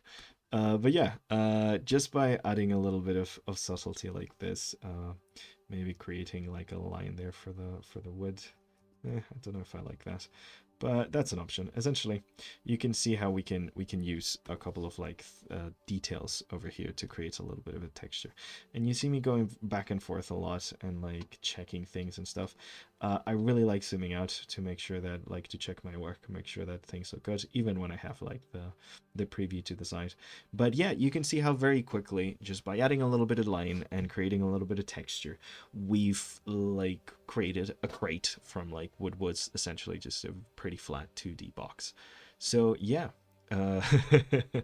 what programs can you use to make your own PNG tuber? Oh, Seuss. Well, you're in luck. We have a whole tutorial. Oh, there you go. Kevin just posted it. Jesse did a whole tutorial on how to make your own PNG tuber. This one I'm using is a different program that's a bit harder than the one Jesse's actually showcasing. I suggest starting with Jesse's. This one took like what, 5-6 hours to rig, because I wanted it to make it bob. Just that, it's just that, like, I really added nothing, it just bobs. But yeah, no, you can do one with 2 states and blinks and stuff with Jesse's tutorial. Super easy, it's really cool. I'm going to mute the stream and just watch it without audio because I got a school assignment that requires me to record myself and edit it. Oh my god. Oh, that sounds like a lot.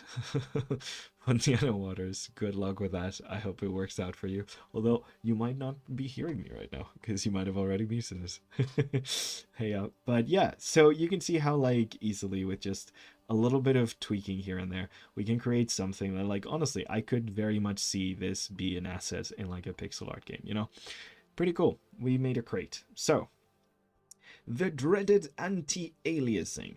Let's take a look at anti-aliasing. We kind of introduced it a little bit earlier when Gizmo asked about it, but essentially anti-aliasing is a thing that we use to smooth out lines. Anti-aliasing happens automatically with most drawing programs. I wanted to duplicate layer actually. Anti-aliasing happens a lot with most automatically with most drawing programs, because what they're doing is that they're creating like a smooth color transition between your pixel and like one pixel color and another. This is kind of like what happens when you like really get like a picture and export as a really small JPEG, for example, JPEG files. Compress your colors together and mix them in really interesting ways, um, to save up on like space. So you're gonna find a lot of like things like anti-aliasing happening in like compression programs and things like that. But again, we don't really want automatic anti-aliasing, because what it does is that it makes decisions about pixel art that like without our consent.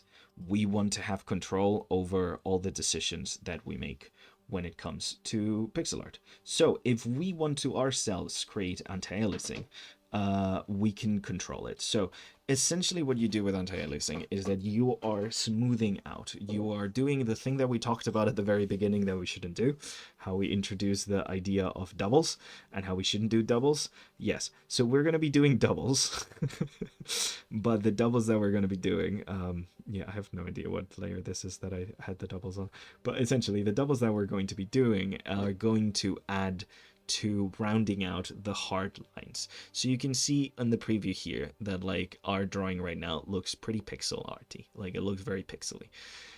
By adding like doubles with anti-aliasing, in this case at like a 50% opacity of that color, like let's say we're doing black, so we're doing like a halfway gray right now, because the background is white. It's important that like it's not just about the line color, but like the background of the line color. You can see just by adding like doubles over here in our drawing, suddenly that line has become a lot smoother. It just helps like smooth it out. So the problem with anti-aliasing is that you can just go wild with it. I control set a bit too much. There you go. You can go wild with it. You can like go very wild and just do a bunch of like things, and like I'm doing here, like double up all your pixels all the time, constantly and stuff. But it does create this kind of like blurriness to it. So my advice with anti-aliasing, and it's a very hard thing to do. I don't tend to use anti-aliasing almost at all because it's really hard. It's to just think about it a lot when you're using it. Like here, for example, I want to round things out a lot, and I'm going to introduce these pixels over here to create a little bit of anti-aliasing. In this diagonal, for example, I might not want to do them in the center, because then it makes the line feel a bit thicker than, for example, this one over here. So we want to be very careful with where we put our pixels, even still, because we don't want to create too thick of a line. We don't want to create too thin of a line. It's quite a difficult process, but you can see just by like adding a couple of pixels here and there, like continuing some lines and things of the sort. Like maybe over here, I could do them on the other side because I would rather have a little bit of shadow over here with the peach. Maybe coming in with an even lighter color later on to create a couple more kind of like levels of like blurriness and abstraction. You can see like slowly how I'm building this up.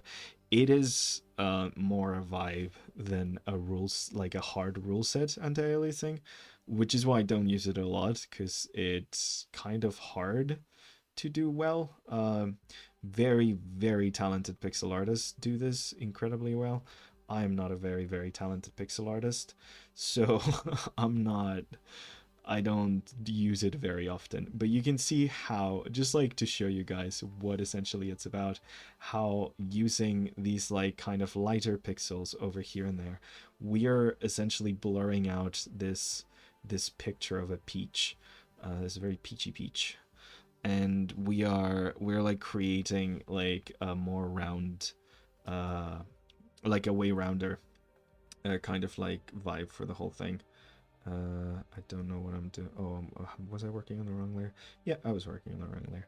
That's fine. It's okay. That means that I can do this and remove the anti-aliasing.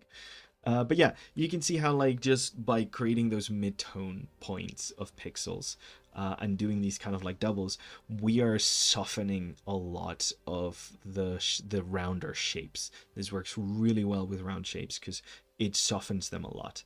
I find it pretty chaotic, and again, like it's very much an art, not a science. So I find it quite hard to use anti-aliasing correctly. Henceforth, I don't use it very often. I would say if you're beginning, maybe don't. Maybe stay away from anti-aliasing for a while.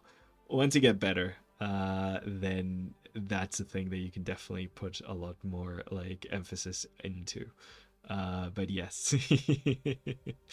Glad to see we're on the basics of pixel art. Medium, yes, pixel art is very much a medium. Octo, good, good, good. Also gorgeous, cute little octopus on your profile picture. I want to give it a little pet. That is adorable. I really like octopus, they're really cute. And that is that what's it called, the little, like, I don't know, like blob octopus or something. I forgot what it's called. It has a bob face, so yeah, kind of looks like when you scale a raster based image. Literally, Brittany Designs, that's like very much what happens when you do that. This is kind of like what, if you zoomed in a lot on your drawing program, what you would end up seeing. So anti-aliasing is essentially is like learning to do the things that your computer does automatically but manually. You rarely need it. This goes very well with like certain styles. We can see here, like, what's an anti-aliasing style. I mean, not even Blasphemous really uses anti-aliasing a lot, does it? No, it doesn't. What's a very high def style? I have a couple of high def styles over here that might use it. Maybe this style uses anti-aliasing. I don't know. It's not high definition enough for me to say. No, I don't think it does. I don't know if I have any examples of good use of anti-aliasing, actually. Nope, that's pretty flat. Yeah, no, I don't think I have any good examples of good use of anti-aliasing. It's hard. It's a hard thing to do. You can see this one using like the colored lines and like all sort of almost an anti-aliasing kind of way. Yeah, it's not an easy thing to implement, as you can see, like, it really smooths out your pixels and makes them look less like pixel art. This one uses anti-aliasing. You can see the like, not really. It uses a similar thing, like blending things, like the dark color for the leaves is very close to the blue to make them feel more transparent. Yeah, but not even this one uses anti-aliasing, does it? Yeah, it's hard. It's a hard thing. I wouldn't recommend beginning with it, but I know a lot of people ask about it, so I thought I'd show you what it looks like just to give you an idea. I would stay away from anti-aliasing if I was you. This is hard. I'm terrible at it. Yeah, I haven't finished Blasphemous either.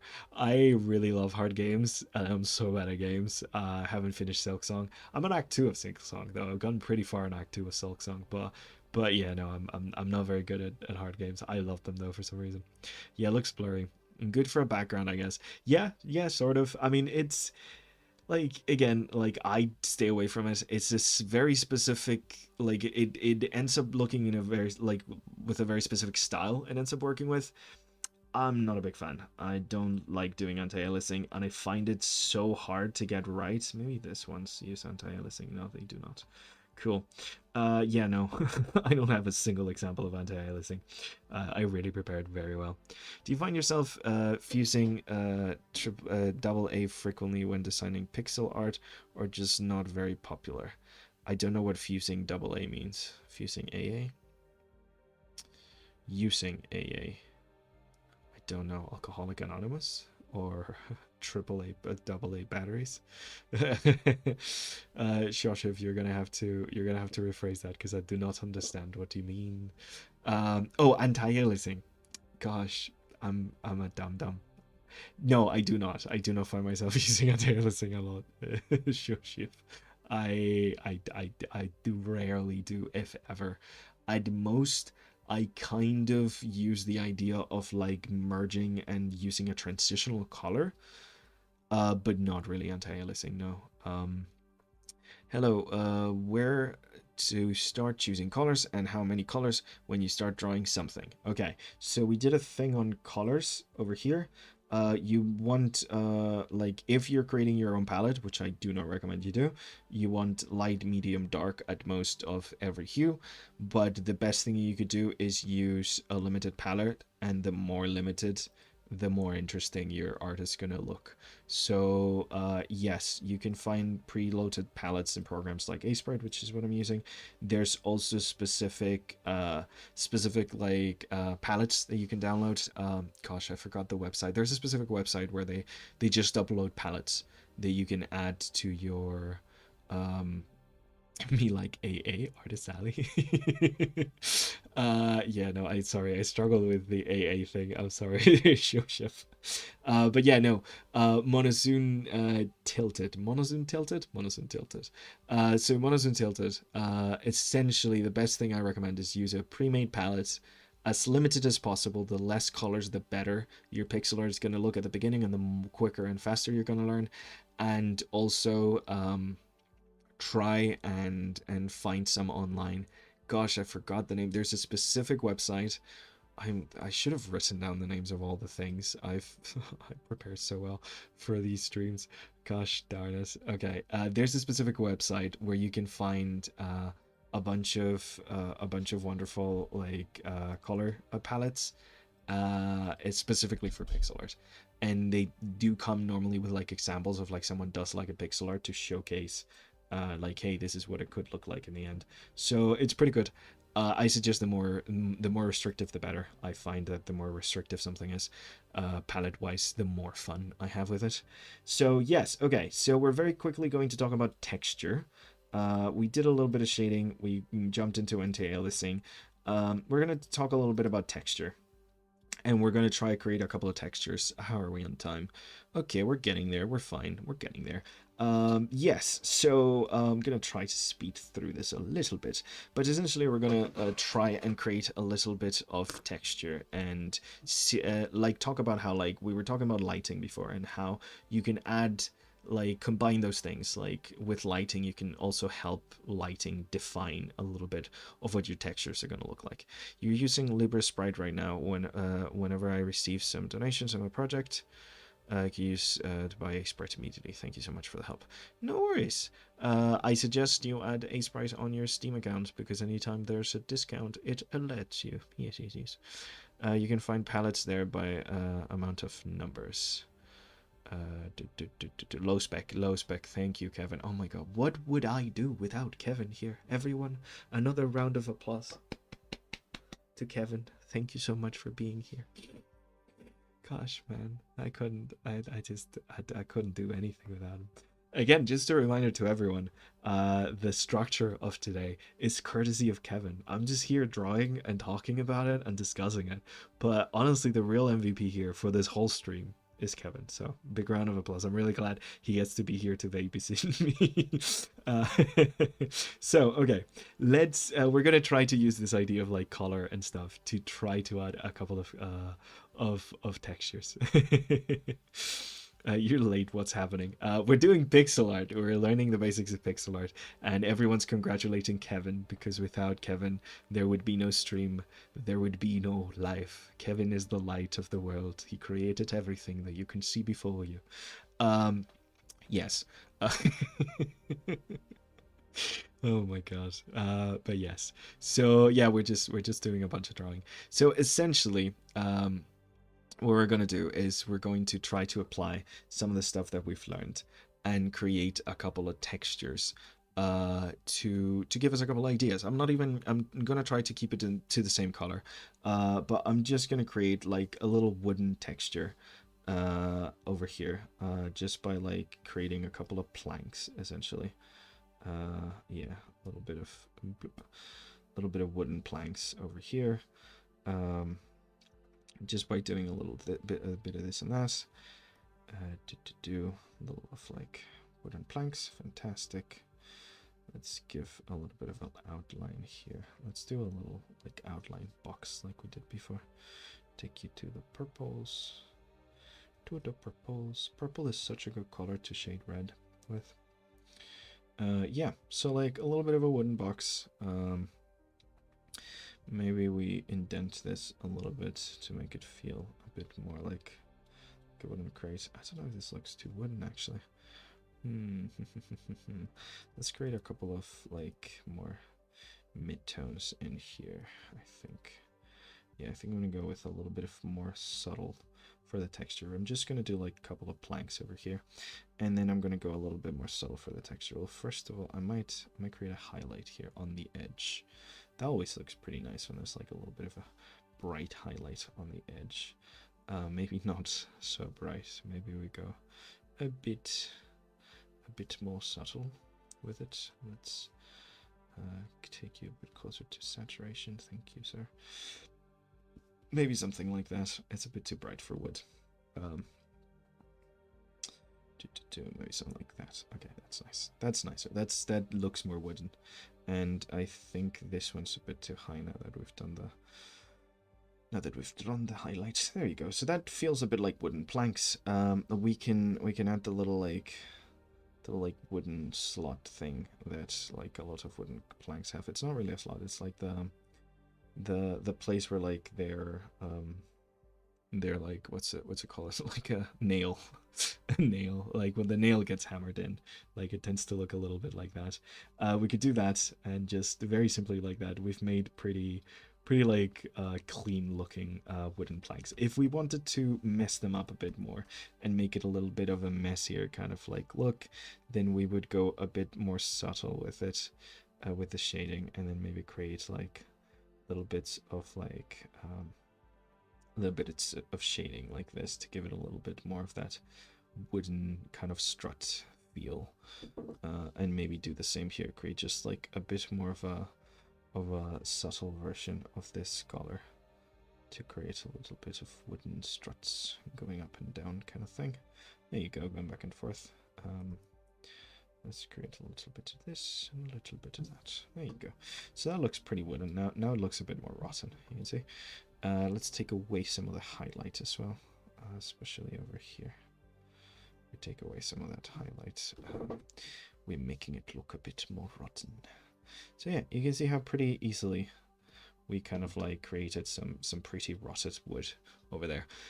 Yeah, just by looking at what you're wanting to like render, essentially, because this is kind of like rendering. You're essentially thinking about, okay, so what is the main texture that we're going to be able to see here, and you're just going for it. So let's create some dirt. That could be fun. Gonzalo is teaching us how to do pixel art. Yes, I am. Also useful for Minecraft, very much so, yeah. That's how I know pixel art, by the way. I know pixel art from doing texturing work for Minecraft's 3D assets. Minecraft definitely is a good place to look for at the basis, yeah, 100%. Minecraft is a pretty messy pixel art. It has a lot of noise to it, which means that like there's a lot of variation of subtlety of color and stuff like that. Normally when I'm texturing for Minecraft, what I do is I do more simple textures like this, and then I like full on just throw them through like a compression software to add some noise, because I don't really like doing the like very subtle kind of like changes. I like it when it looks a bit more cartoony and exaggerated like this. But yes. Yeah, ironic. I know. I did learn pixel art through 3D. Yeah, as a kid, when I was really young, I worked on a bunch of mods back when the Minecraft forum was a thing. See how old you are if you remember the Minecraft forum. But yeah, back when that was a thing, I did a bunch of work helping out with like mods and stuff. Back in the day when someone was working on a mod, they would just announce it to everyone, and you could just like, you know, message them and be like, hey, I'm interested in helping you out with this. Here's some like assets that I made. And most of the time they'd use them and stuff, and that's kind of like how I got into all of that and learned how to like do 3D low poly modeling and things like that. I'm actually planning on doing a couple of, so you guys, I don't know if anyone here is a Minecraft fan, but there's a pretty fun thing that you can do nowadays with Minecraft, which is through like a bunch of commands and stuff like that, and using a resource bank, you can very easily add like what's essentially like hats to Minecraft. Like you can design specific like specific hats and then like wear them. It's just the pumpkin, like the normal pumpkin, but like using a resource pack. You can install them in and stuff like in complete vanilla.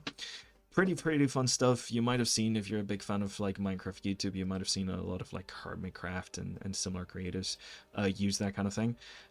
Essentially, I'm planning on creating a couple of hats for any one of our Wing Canvas fans that use like play Minecraft a lot, creating a couple of resources, figuring out how to export them and stuff, and just giving you guys a bunch of custom hats and stuff. So yeah, that's gonna be a thing. So join the Discord. Let me do the plugging in. Join our Discord and keep more of an eye on that. But yeah, no, planning on giving you guys some free hats so you can have in your servers or like your custom survival worlds and stuff like that. Yeah, we're gonna create some custom hats. It's gonna be fun. I've been messing around with them in my free time. And I thought, heck yeah, I'm gonna do like a hat pack for Wing Canvas, cause you guys are awesome, and I want to give some cool stuff back to the community. So some nice free goodies. Maybe we do a video tutorial on how to model your own hats, and then package that with them.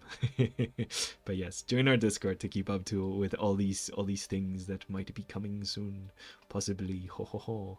Very fun stuff. So yes, so that's essentially how you could do something like grass. Let's do something like dirt. Let's see how we would like do this kind of like same idea, but instead of like, I said grass, instead of like wood, we would like create like a block of dirt.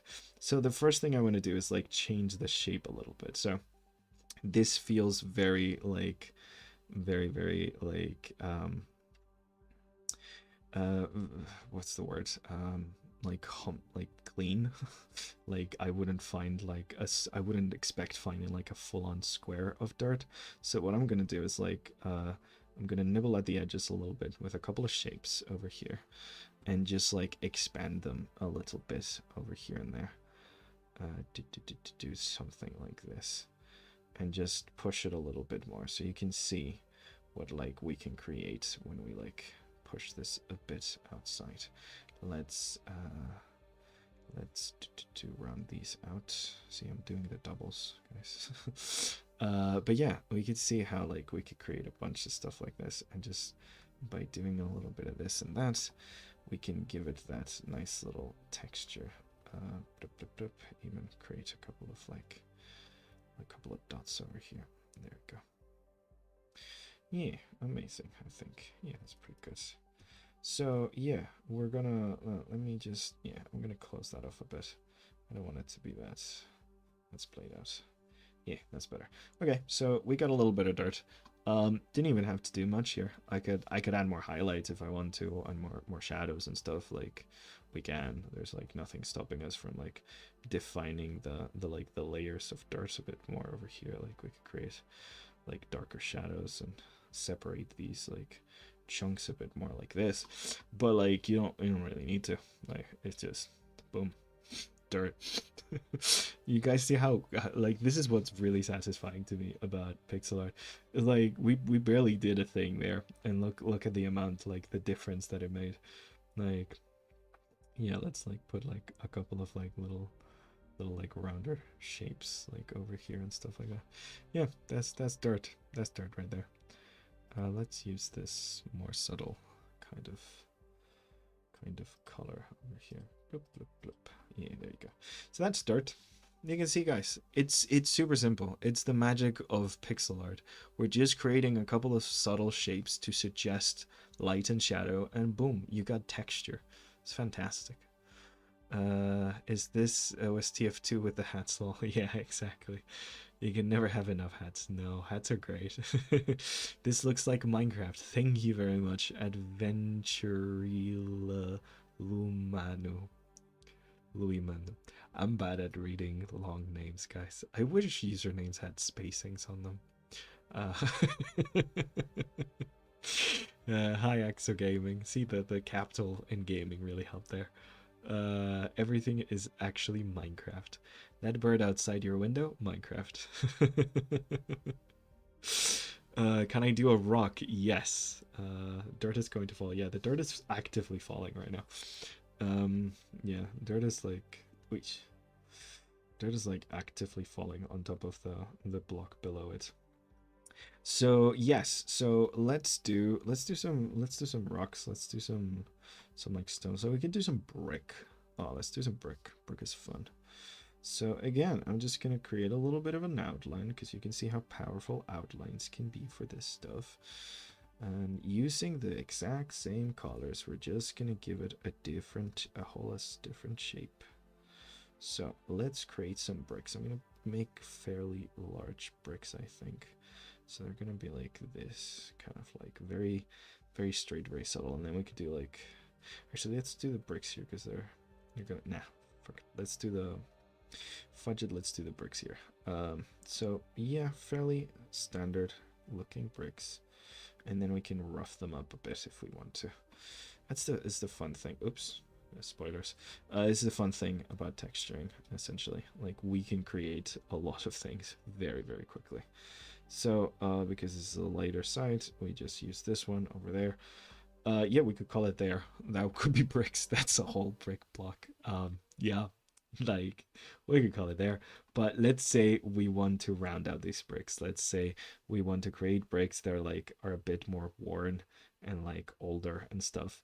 So again, like we were saying, the way we round things out is by like literally just nibbling at the corners of our little pixel art over here. You could see how suddenly now we have like these sort of like more round bricks. It's so fun, guys. It's generally so fun. Like, look at that. Look at how rounded and old they suddenly look. And we can add a little bit of highlight if we wanted to. We can grab this color over here and create like a little bit of like a shiny highlight over here if you want the bricks to really be shining. And this one over here, there we go. And now the bricks are like giving like a little bit of a shine. Maybe it's too much of a shine. Some would say perhaps a bit too shiny. So I'm not in love with this color. Maybe something more like that. Yeah, there you go. A bit more subtle. There you go. So now we have like a whole like cube of bricks. It is fascinating. It's fantastic how we can do this. And like we were saying, just putting like adding a pixel, taking away a pixel can do so much. Like here, for example, if I want this to feel a lot less stable and a lot less solid, I take away those and suddenly it becomes like this weird like thing that's a lot less stable. I need to, just because of the actual like perspective, I would need to do something like that. But you can see just by taking that away, it rounds itself out a lot and becomes like a more like unstable group of bricks. But yeah, it's fantastic. I'm gonna keep it square because I kind of like it square. It's like all of them being square is fun. It's pretty fantastic. It creates like really, really fun kind of stuff. I don't know what else we can do that's brown. We've got wood, we've got dirt, we've got bricks. What else can we do that's brown?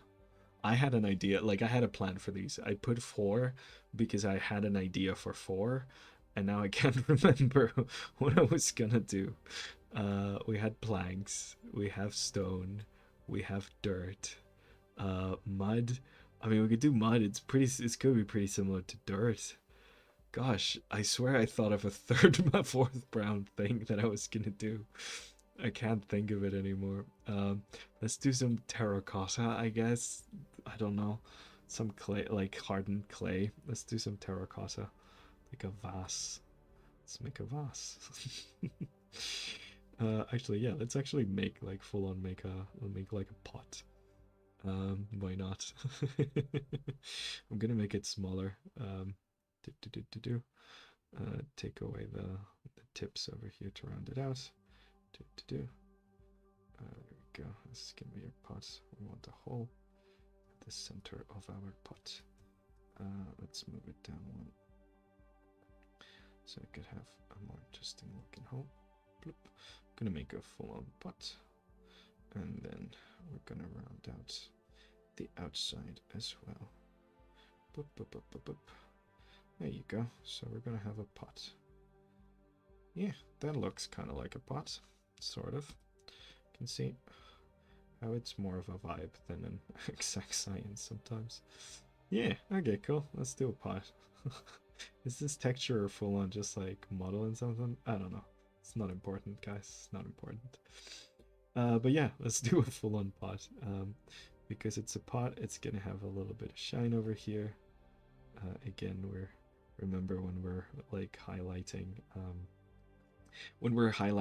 and putting shadows to round objects, we want to keep the shadows and the highlights fairly round. We're gonna add a little bit of like specks over there, because I feel like when I think of like pottery, I think of like the little like rough specks that you get in pottery sometimes, like the little bits of like, I don't know.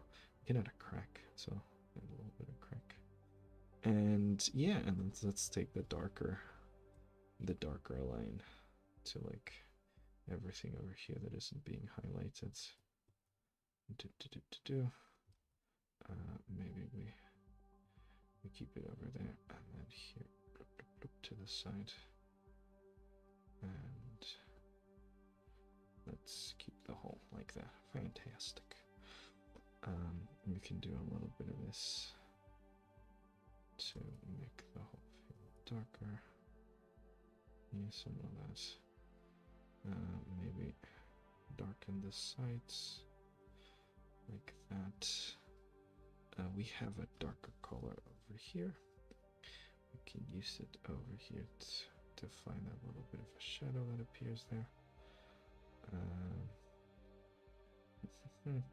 Yeah, something like this. You can see how much of it is just like trial and error.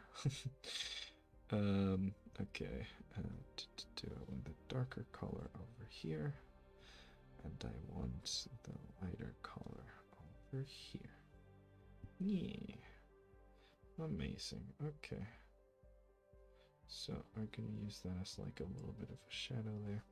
I don't even need that darker color because I can just do it like this. Yeah, cool. So we got a pot. There you go, guys. We made a freaking pot. I can even darken the bottom a little bit more to like add a little bit more of cohesion. Yeah, that feels nice. Yeah, that feels nice. That feels pretty cool. Yeah, so there we go. We got a freaking pot. Amazing. A pot. So yeah, you can see how easily with just like a little bit of change we can create a couple of like really interesting textures essentially, and just move through them and create this kind of vibe. Silhouette is very important as well. Obviously, like all of these are like square. This one has the little drips, which like really adds to it feeling like mud. And then this one obviously like has a completely different shape, where like it ends up looking like a sphere with like a little cylinder on top. But yeah, there you go. Isn't that amazing? Do you have any advice regarding pixel art canvas size resolution for games? I've read a few different things online and I haven't really gotten a clear answer. Well, thanks. Okay, so this is a 16 by 16. We talked about canvas size before. This is a 16 by 16 canvas. This is a 32 by 32. Here with the textures, I'm using a 32 by 32, but each one of these squares is essentially just a 16 by 16. I suggest that 16 by 16 is a very good place to start, especially for like items, blocks, textures, things of that sort, like little furniture. I would try to keep it to something like this size. I think this is a fantastic size for getting started, and you can see that like it very much forces you to like use your pixels to its maximum. Because yeah, like look at these from afar. Don't those look amazing? Like that looks great. You look up close, you're like, oh, it's just a bunch of weird pixels. But from afar, they look pretty great, don't they? So yeah, 16 by 16 is, I think, more than enough. Show Chef, I think that's fantastic. That's a good idea. Yes. You saw a man. There might have been a man somewhere in that pot at some point. That's so clean. The pot looks nice. Thank you, guys. Thank you very much. Yeah, no, it's fairly simple. You can see it doesn't really need that much, because the wonderful thing about the human brain is that it kind of fills things in for you. And you don't need to be an expert artist. You don't need to be really good at painting. You don't need to be like very knowledgeable. Just because there's so much constraint to pixel art itself, just by trying things out, moving a couple of pixels around, it really kind of like creates that change for you. So like you could just vibe with it a little bit, try things out, and see how they look and see how they feel. So yeah, pots. Anyways, we're going to talk about character bases. Um, there's this great video out there. So there's a really good pixel artist I really like, whose name I did not write down, because of course I didn't write anything down. Like, why would I actually prepare for a class and have things written down? Oh gosh, I'm an absolute disaster. Yes, so there's this pixel artist I really enjoy, who puts a lot of videos up on YouTube. It's very nice. You just see him going through his like pixel art process. It's like I basically just vibe to them a lot. And he recently talked about the idea that, like, when we're starting pixel art, his name is Brandon James Greer, by the way. I figured it out. It's Brandon James Greer. He recently talked about the idea of how, like, when we're starting out pixel art, we ask for a lot of advice. And we always talk about the same kind of advice. Use a limited palette. Start with a smaller canvas. But when he looks back, Kevin saving us, yes. When he looks back at his journey in pixel art, I think he's been doing this for like 5, maybe 8 years at this point or something. He's really good at it. He's working on a game right now and stuff.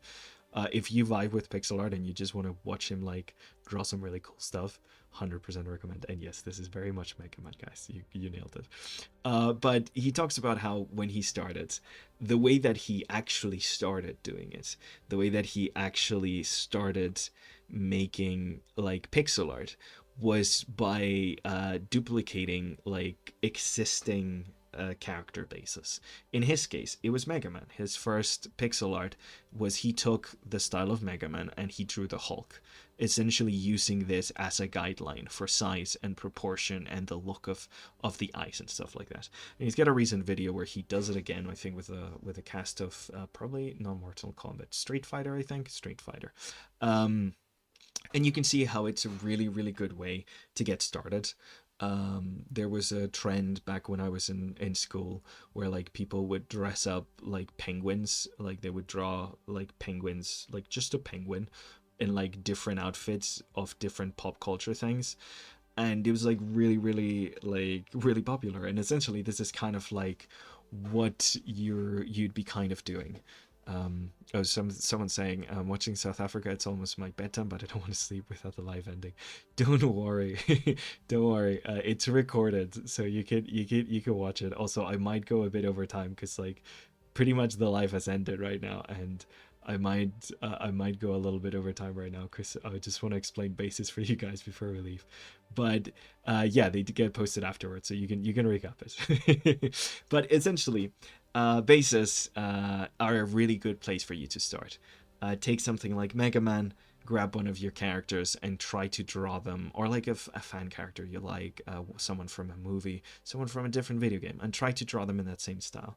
And slowly it's going to help you kind of like develop that kind of idea. You can make your own bases, which is essentially what a character base is. It's just a certain like proportions of what your character is going to look like. You put the like normal like things around, like this is a giant chibi style character with a big belly.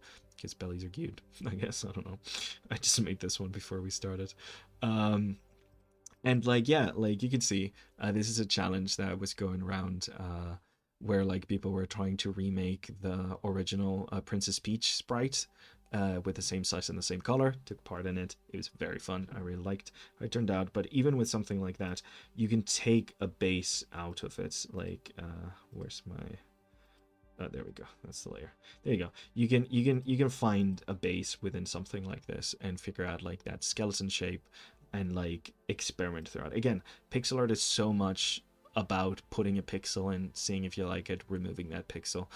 It's very much, oh, thank you very much. It's very much an experimental kind of medium. So it is really good, especially if you're starting out, and especially if you're testing with this. So I would 100% suggest doing what James does, and essentially starting up with like, hey, I want to do some pixel art. I want to do some cool stuff with pixel art. Let's just start randomly drawing some characters that I know and love. in a way that's you know, a different style. Let's say I take the original Mario sprite and try to draw it in like, I don't know, freaking Sonic in the Mario sprite style with like that exact number of pixels and limitations. Because if you choose like a style like this, which is quite like low in pixels, it really does allow you to have that sort of limiting factor, which allows you to explore a lot. So that's pretty much it. I had extra stuff in case we ran short. This ended up going a little longer than I expected, which is good. Which is good because I was scared I was gonna just run through everything really quickly, but I was also scared I wasn't gonna get to everything. But this is essentially like the list of 10 important aspects to pixel art that Kevin so thoughtfully and amazingly wrote out for me, and that I created these little like exercises for. Another round of applause for Kevin again for being absolutely amazing and the MVP of this stream and pretty much every stream, let's be honest. Thank you so much. But yeah, just as a reminder, but join our Discord, guys. I would love to see if any of you are drawing along. If any of you did any of these little things that we've been doing today, any of these textures and things like that, and we're experimenting with me. I would love to see the stuff that you come up with. I know some of you might be more veterans of pixel art, so you can also share some of your amazing pixel art. And some of you might be starting. If you are, please share. I really want to see everything. So yeah, tag me in the Discord. This is your exclusive chance to tag me, and I will not get mad if I get a ton of pings. I do not mind. I really want to see everything. And yeah, and also show me your Minecraft belts. I want to see your Minecraft belts as well. But yeah, no. Thank you very much, guys. You were absolutely amazing. Yeah, we reached the 2 hour mark. If I had any more energy and we had more time to go, I had prepared this. I was gonna try to turn that character that you saw at the beginning into pixel art, but thankfully we haven't need to do that because we just kind of finished. We went through everything. It's pretty amazing.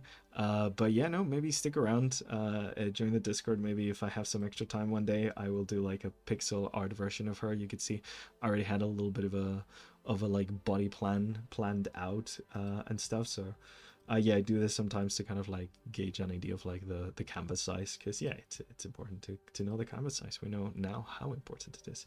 But yeah, essentially that's it for me today. Thank you very much everyone for joining. I would love to see everything that you've done. I'm gonna get hit with 1,000 pings soon. I'll set my phone to mute when I go to sleep tonight, just in case. And I'll wake up to 1,000 little pings. But yeah, man, thank you very much everyone for joining. I wanted to know how you go about doing that actually. Yes, okay, well, if you stick around in the Discord, I might actually yeah, if I have time this week, I might actually show up there live on Discord, because we do that sometimes. We show up and do like little, like there's a wonderful channel where you could just join a voice chat and like draw live with other people. It's fantastic. So maybe I'll show up and like do the pixel art of this little lass over here live. But yeah, thank you so much, guys. I hope you got it. I hope I explained things well. I hope I did justice to Kevin's wonderful setup. Yeah, we went through, like, was it like almost like 10 or 12 like amazing like the little lessons and things like that. So it was a bunch. I hope this helped. I hope you guys are like excited to jump into pixel art. If you're watching this live and you didn't draw live with us, just know that at any point you could just hop on and do any of these quick little exercises that we did. But yeah, please tag me, please show me. Thank you very much everyone for being here. Round of applause again for Kevin, and I hope you all have a wonderful week. I will see you next time.